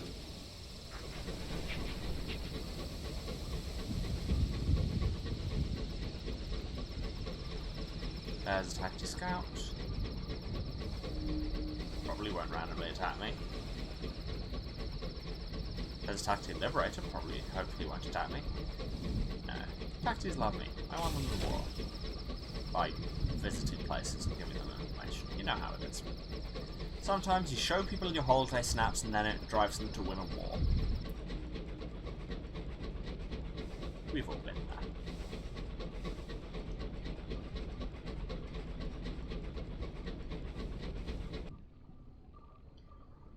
I missed the turning, but this is a bridge, right? Not that. No, there's a bridge coming, right? I can get up this, right? Yes, yes, now it's a bridge.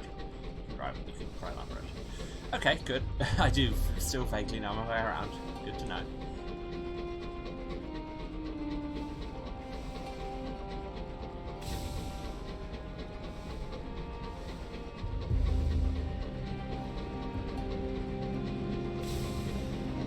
Who are the poor reports from my holiday going back to? Well, that would be telling.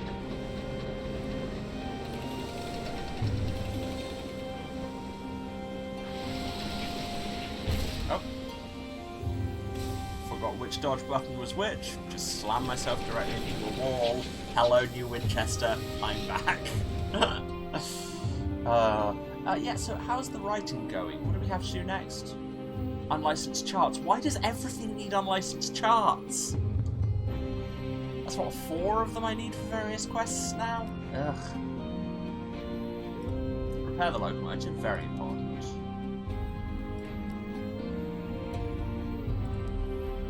I'm going to the shops before I forget.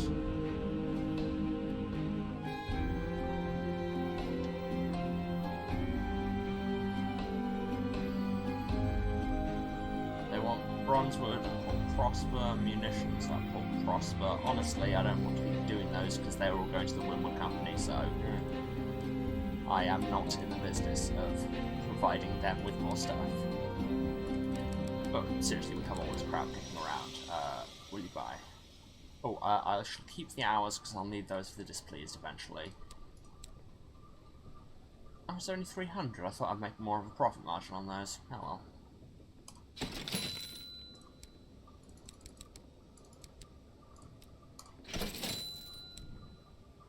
There we go, that's more like it. I've got the munitions for the reserve, I've got other things for other things. Ooh, and that was the reason I bought this, wasn't it? I have another orc slot, so I can get a butchery station. I can't quite afford the pressure canning system, which would give us more hold as well.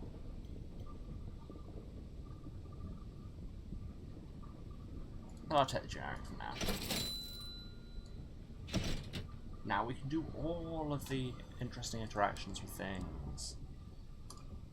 Anyway, anything happening in Winchester? No. I would imagine not. It's the starting port. We should probably hire some crew.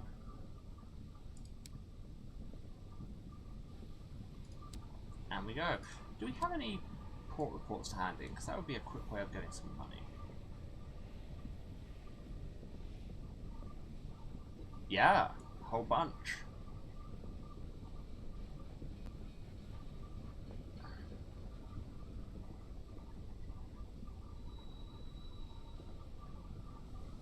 Yeah, tons of things to hand in. I'm not sure where they will go in Eleutheria, but I will definitely hand them in around the corner here to get some money.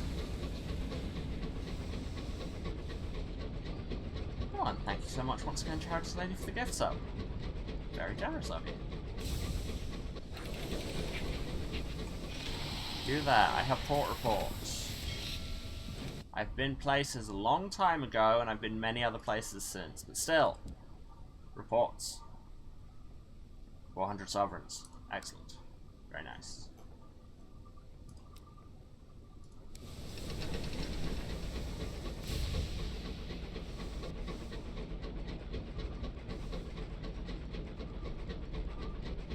There you go. Our balance is a bit better. Our hold, our hull is repaired, our hold is full of stuff, and we've got a ton of explosives to bring to this nature reserve. You know, like you do. And we're not getting rammed by people who we won the war for. Learn to drive. And also, we have to do some kind of weird ritual in the nature reserve as well, so that's fun.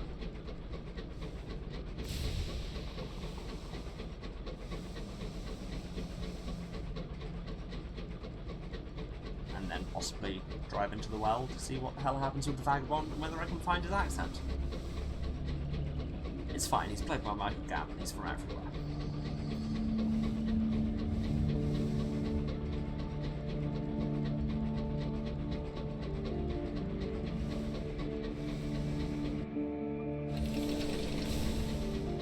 Because if I can't use my stream to throw shade at Oscar-winning actors, what can I do? Oh hey, wreck, let's steal some stuff. Jared.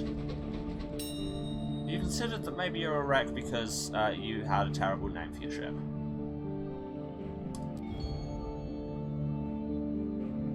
What do we want most? I mean, more munitions would be good, because that's what we're about to be spending a bunch of. Yeah. Oh, there's a Marauder there. Well, there's about to be one fewer Marauder.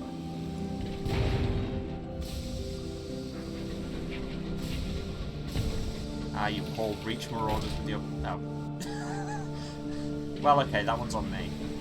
Stop thinking to taunt.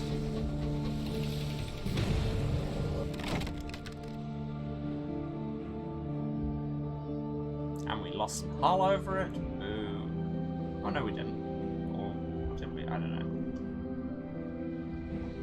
No, I will clarify for you, for your listening pleasure.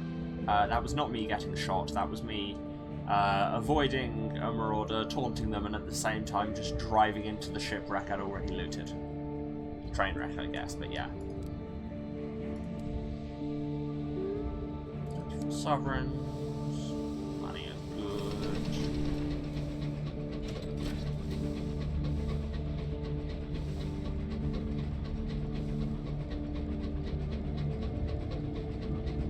Oh no, we did take 1 damage there because our hull is 81.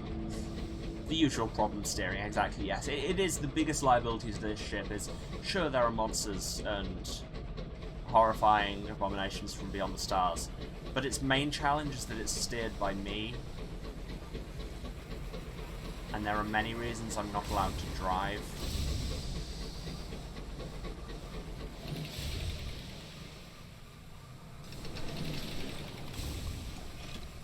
But here we are at the Sunless Nature Reserve. Let's lose some terror. That's all good. And let's prepare for the Vagabond's right. The Vagabond has acquired an enormous knapsack and has packed an equally enormous amount of glassware into it.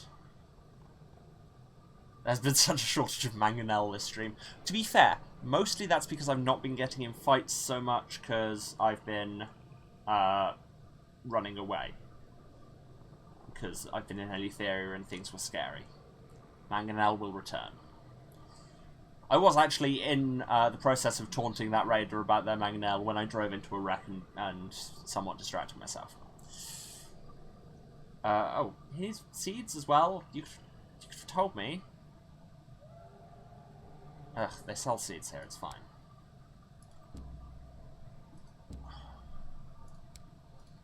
There, I bought a bag of seeds. Are you happy?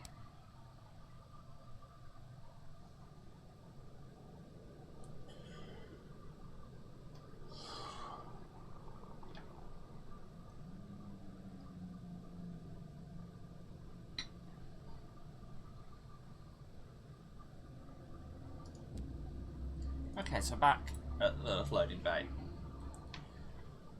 So, Vagabond has acquired an enormous knapsack and has packed an equally enormous amount of glassware into it. It clinks when he walks. The ritual will not be easy, he warns you. It will hurt us, it will change us. The two who leave this forest will not be the two who entered. Yeah. Again, that's my whole vibe on this, is doing ill-advised spooky shit that will probably irrevocably change me. And I'm like, yeah, sure. Hit me. Do you have what we need? The Vagabond stares at you, then nods. Yes, you're ready. You hike until you reach a ring of sharp stones. The Vagabond builds a fire and spreads leaves over the flames. Its smoke is intoxicating. He presses a thimble of something oozing and red into your palm. It tastes sweetly foul. Squatted over a cauldron, he begins simmering a stew of chopped toadstools and slimy carcasses. When you next look down, your arms are gnarled tree branches. They sprout glistening fruit. The Vagabond plucks one and adds it to his mixture. You blink. The sky changes colour. It smoulders red. The Vagabond has drawn symbols in the soil. How much time has passed? You try to stand, but you are rooted to the ground. You strain to speak, but your mouth is sealed by bark. You would claw your lips free, but your arms are twisted branches. The Vagabond sets out 2 cups, one for you, one for him, and pours a seething mixture from the cauldron into both. He pauses, coughs, pushes his fingers into his mouth, and pulls from his throat the final ingredient, a calcified, knobbly seed. When added to your cup, it hisses. The Vagabond sits cross-legged, closes his eyes, and sings. The surrounding trees susurrate in harmony. Okay, so switch the cups, drink from my cup, or just empty them both and replace them with just some alcohol. I mean, I'm trusting he knows what he's doing. I said I'd help with it. Well, I inhaled a ghost and was a gardener for a year, and I have a fungus living in my head, and I've let a giant bat do weird experiments on me. So, yeah. F me up, fam. If you close your eyes, the Vagabond's song fills your skull like honey in a bowl. You have no need to think. The Vagabond's song reaches a pitch you cannot hear. His eyes are closed in rapture. Then his eyes snap open. In one swift gulp, he drinks from his cup and commands you to drink from yours. You do so. With that, the ritual is concluded. The birds resume their song. When did they fall silent? The vagabond stands and begins grimly packing away his paraphernalia. Okay, but are we still a tree? Because we were a tree. Nothing has said that we are not still a tree. I need to talk to him and clarify if I am a tree. But seriously, can you go to the well? He performed his ritual. He should be ready to seek out his sister and confront her about Quivers and the other missing Skylarks. The vagabond beams at you, his eyes twinkling. Yes, I'm ready, he says. Thank you for everything. This will make a fine story when it's over. True enough. But am I a tree? I'll gather a report there. Export Apollonian cinders. What were they again? I can't remember. Well, we're taking the full prosper anyway.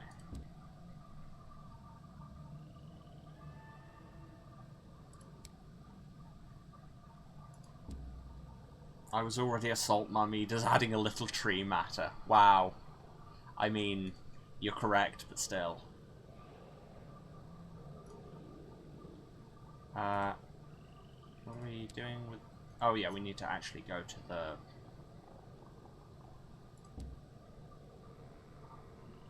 Oh, wow. So the phlegmatic researcher still wants... Oh, so we can just get all of the things and bring them back and get some money, presumably. That's cool. But we need to go into the actual reserve and head deep in there with some explosives. There are no other people here, it's just you and the birds and flowers, trees and woodland creatures, streams and bumbling insects. Any evils are insidious. Be on your guard. Your trail ends in the heart of the valley. The phlegmatic researcher traced the source of his colleague's illness to here. It's a steep climb down to it. But we're good. The climb is unpleasant, but it is at least invigorating. The wind whips by you as you find crevices and holes on the verdant rock. The sun beams warmly as you negotiate between barbed roots and slippery lichens. Eventually you make it down. You travel inward until you come to an area cordoned off with thick rope and small cloth flags. You conceal yourself in the underbrush and observe the masked industrial workers of Ledbetter and Stainrod harvesting distinctive-looking flowers. You take one for yourself and fight your way back through the reserve with significantly less difficulty than it took to get here. The phlegmatic researcher sits among piles of papers. His fingers are stained with ink, his legs as swollen as ever. Hand over the flower. The researcher digs his finger into the petals and draws it out. It's coated with yellow pollen. This is what they use for Apollonian cinders, he whispers. That wasn't a whisper, but sure, the man is loud, sniffing gently. He coughs violently. I feel... Goodness, this is it!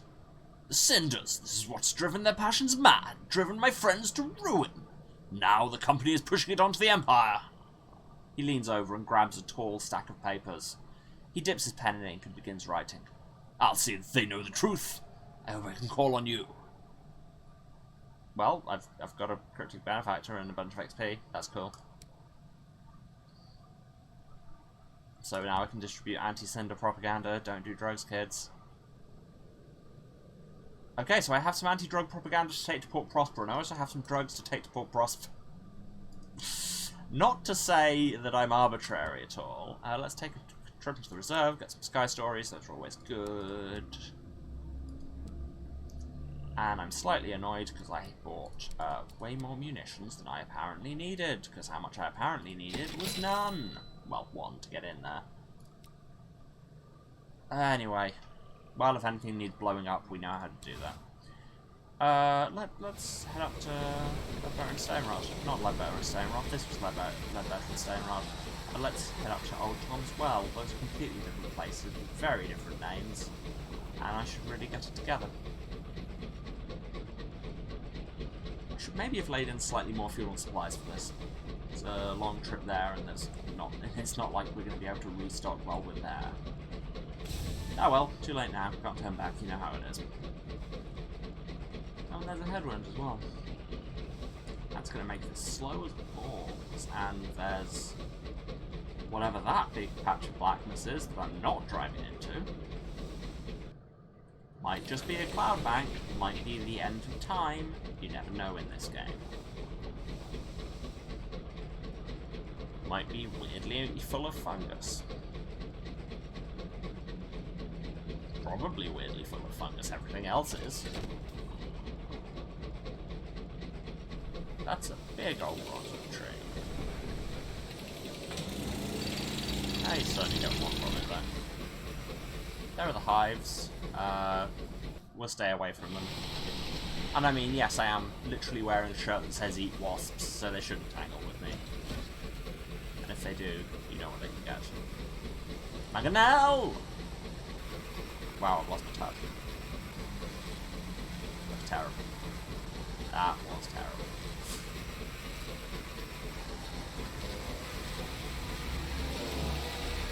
And now, question mark. There we go. Mangonel. Yes, I am your favourite Mangonel, eh? You fight the bees, I fight both you and the bees. I win. Mangonel. Okay, the bees are actually slightly winning here. There you go, shotgun, that works too. Gotta have spread weapons to fight swarms, that's how it works. I collect some wings for the researcher.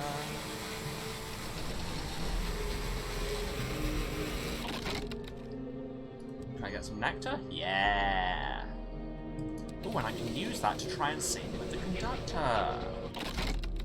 And loot the explorer to find a vision of the heavens. And we can explore this thing. It's a celestial ruin.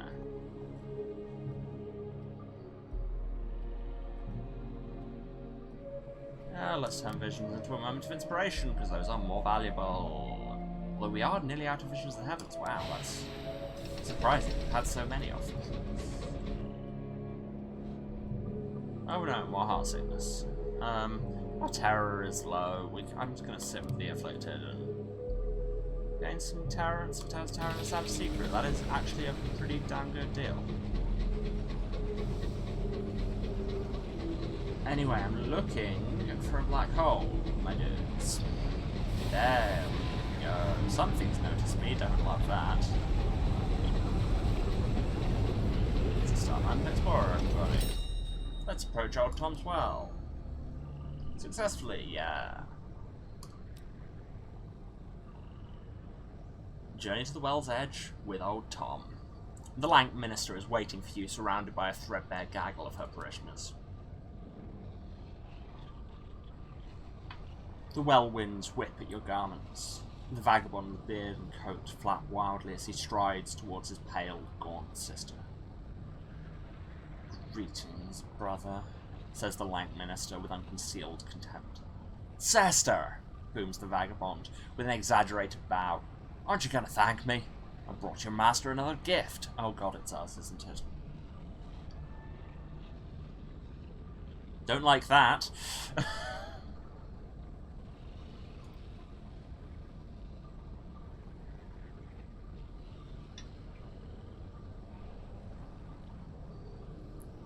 So, what happened to Quivers? The young Skylark was lured here by promises of paradise hidden in secret code.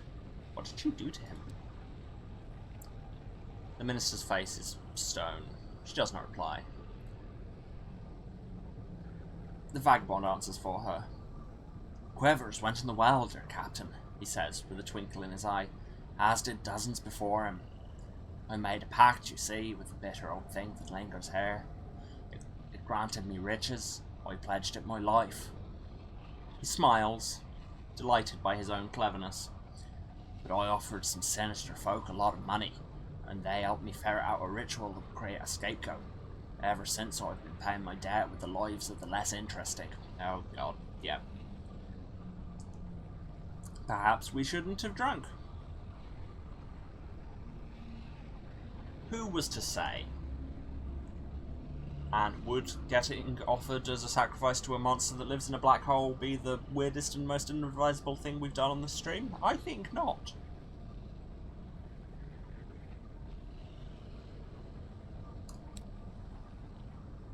Old Tom grips your shoulders and marches you to the well's edge. Fathomless darkness hungers below. The lank minister and her followers have dropped in supplication, their faces pressed into the cold black ice. Here's another one, mutters old Tom, staring down intently. Their soul is bound to mine. You follow his gaze, and for a moment you can see almost to the well's depths. A glisten of fetid gold, a cluster of pale, grasping trees. The winds howl. They hunger. The time has come. You belong to the well now. Well, we leveled up. So maybe we're not dead? Oh, I've just seen that this button says end game. You struggle free of the vagabond's grip, but the well winds buffet you back. He and his sister watch, impassive, as you skid toward the well's edge. For one last moment you cling to the ice, but the well is below and howling for what it's owed. Darkness rises. You are falling. After endless, hideous darkness, the sullen gleam awaiting you at the bottom is a blessed relief. Garden of bones, colossal and golden and poisonously bright. They tower over the canopy below. In joyous, mindless supplication, you take your place among the trees. You shed your thoughts like autumn leaves and rejoice in the light that lingers.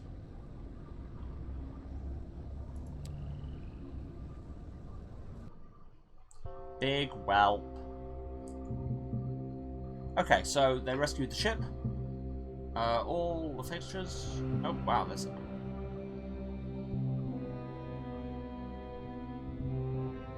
Did we die? Yes, we absolutely just died. Or did we actually finish? Well, I think we succeeded in some kind of personal drive that was making us do weird self-sacrifice. They got the ship back, most of the fixtures except the assaying device. Searing name were 2 otherworldly artifacts, 3 moments of inspiration, 3 cryptic benefactors, 330 sovereigns, partial chart, and start at level 11. But who were we now?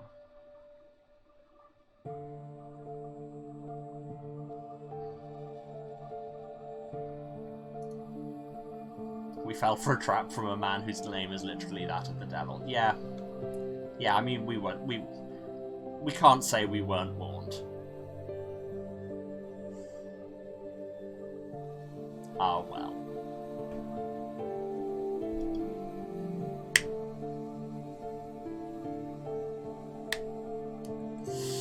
Very good.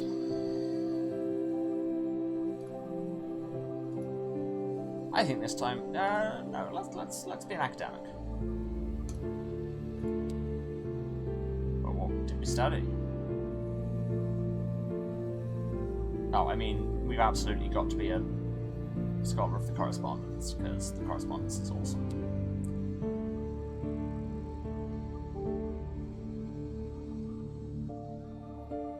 I'm gonna go back for the truth, because there was a story there. Let's just randomize our avatar a bit until I find something I like.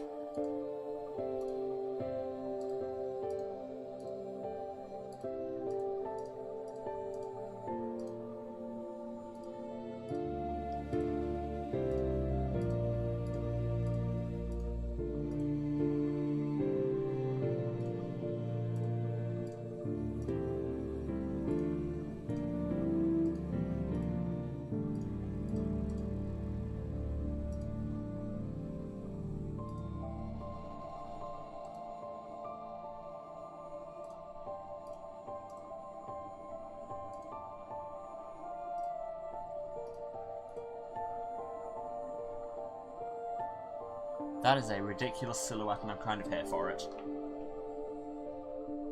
Gives a random name. I actually quite like McBride. That's Professor McBride to you.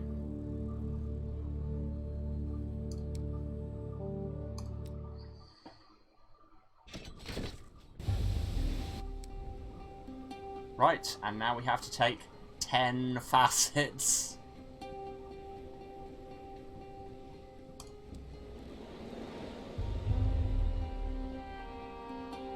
What do we want first? Veils and iron.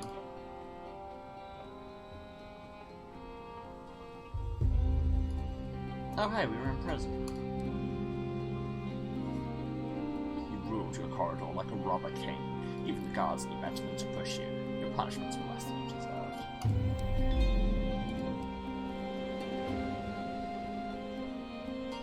Iron sub veils? No. Veils sub iron again. Spent much of your youth in the hard end of London, where the gas lamps are scarce. Scarce? That's not a word. Scarce. The prospects bleak and the people as flinty as the cobbles. You were at home. The smog painted your lungs black, your knuckles were scarred. But it was honest. There were diamonds in the dirt. Very, very interesting academic.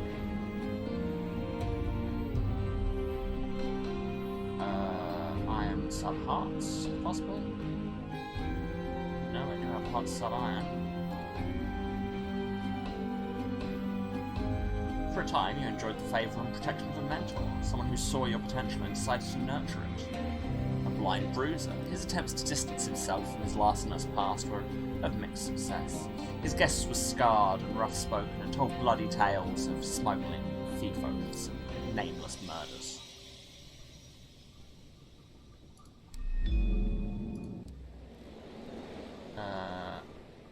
Iron sub-veils again. One day they will actually give me that combination. Nope.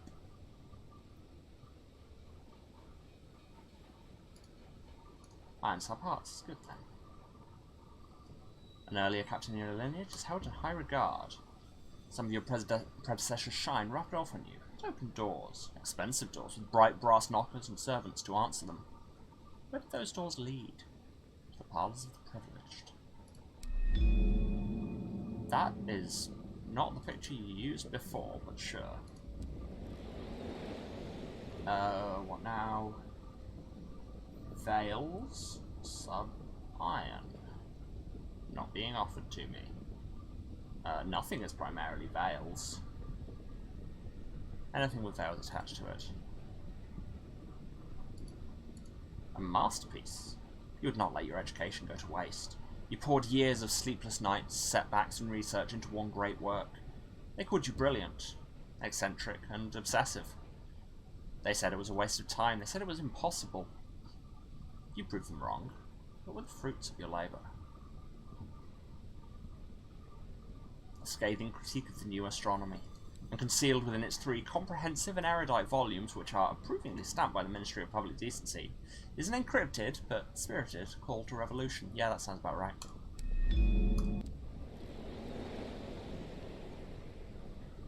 What do we want now? Veils sub-iron, again. It's not being offered, again. But we can do steam and soot. I spent much of your time at the engine yards watching locomotives being built, repaired, and decommissioned. They were iron behemoths, their bones steel, their breath steam, their innards intricate as a pocket watch. How did you spend your time among them? Eavesdropping. They boasted loudly of horrors and wonders, and when they thought no one else was listening, they whispered their fears.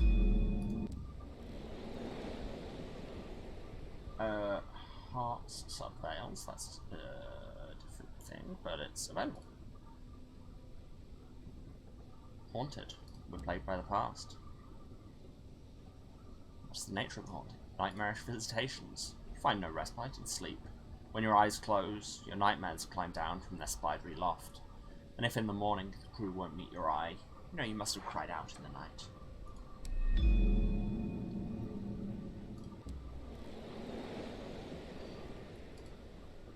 Oh yeah, that's the Senior and Death one. What do we want now? Iron and Veils? Any coronation? Yep, that's the one then. You have foreseen your own death. It did not please you. Perhaps you saw it in a dream. Perhaps a medium read it on your palm or in your tea leaves. When death comes, where will he find you? In bed. An insipid death, a death for bankers and labourers, not for one who rode the winds. You defy it. Ooh, mirrors and hearts now.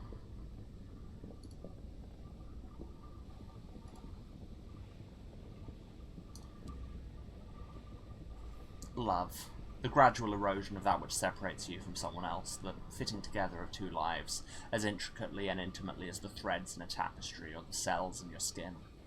And when one of those lives ends, what remains of the other? You loved. You lost. How badly does it hurt now? Like a gnawing ache, a hole in the heart. You feel always that something is missing. In the middle of other things, you will look up and around and then remember that they will never be there. And finally, we want, ideally, iron sub-mirrors, which we can get from the Blockade in New Winchester, or a black sheep.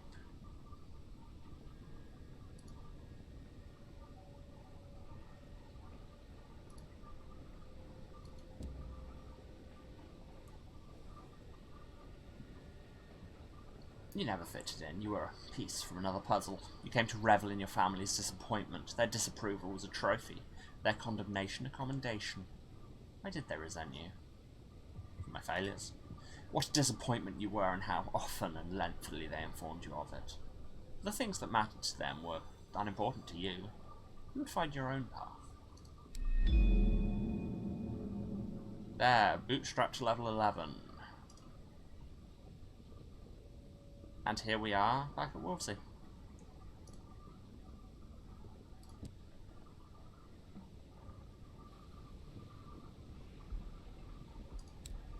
Doing the starting of the story quest, recruit the judicious driver.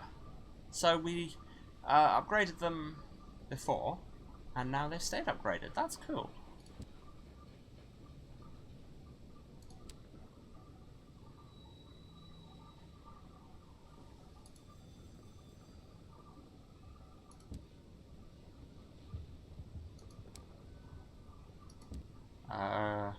Get these Blue Kingdom quests. Get in a fight, lose. Yes, sure, we'll take you to the Blue Kingdom. It will be a very, very long time, but we'll do it eventually.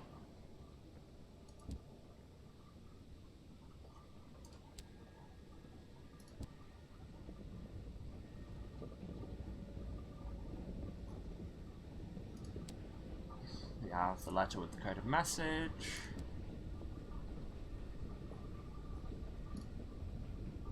Give me your starting prospects.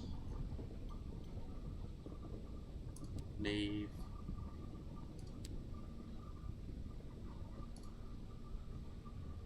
And you need to have secrets to decode it. Anything else in the city? No. Take a prospect. And sure, I'll take that as well.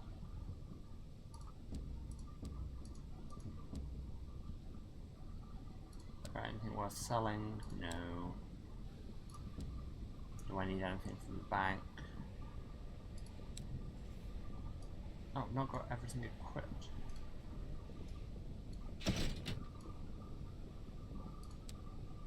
My skills are too low to use the plating. That's annoying. Okay, well, I'll just take the cheap plating and bank that for later.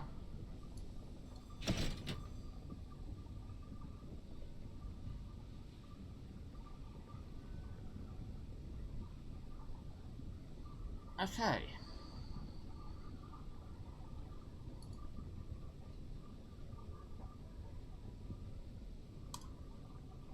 And we are the Prometheus, because you can't rename your starting ship for some reason.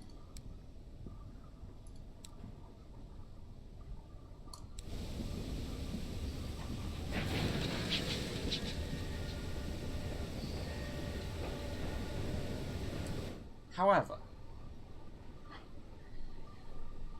I've been saying to myself for a while that this series has been going a very long time. And it's good, and I am really enjoying it.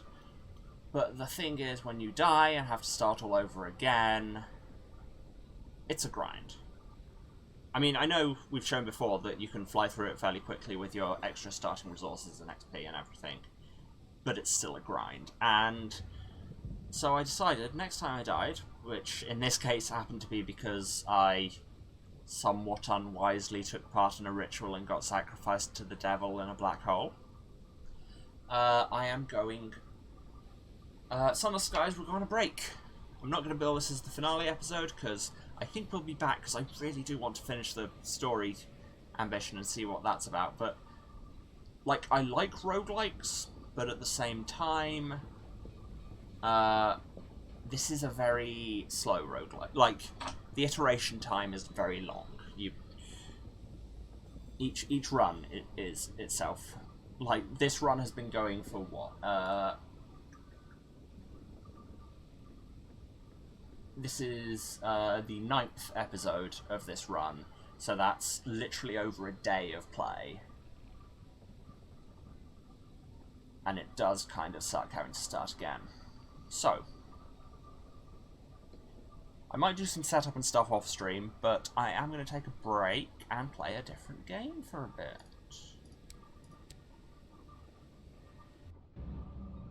I'm not sure what.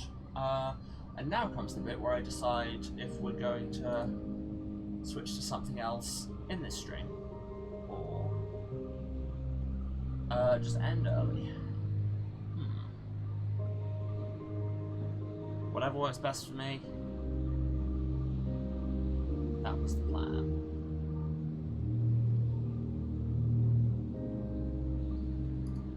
No, didn't mean to click options. So I'm gonna exit this for a moment. We can switch back to face cam. There I am. That is me. I am larger.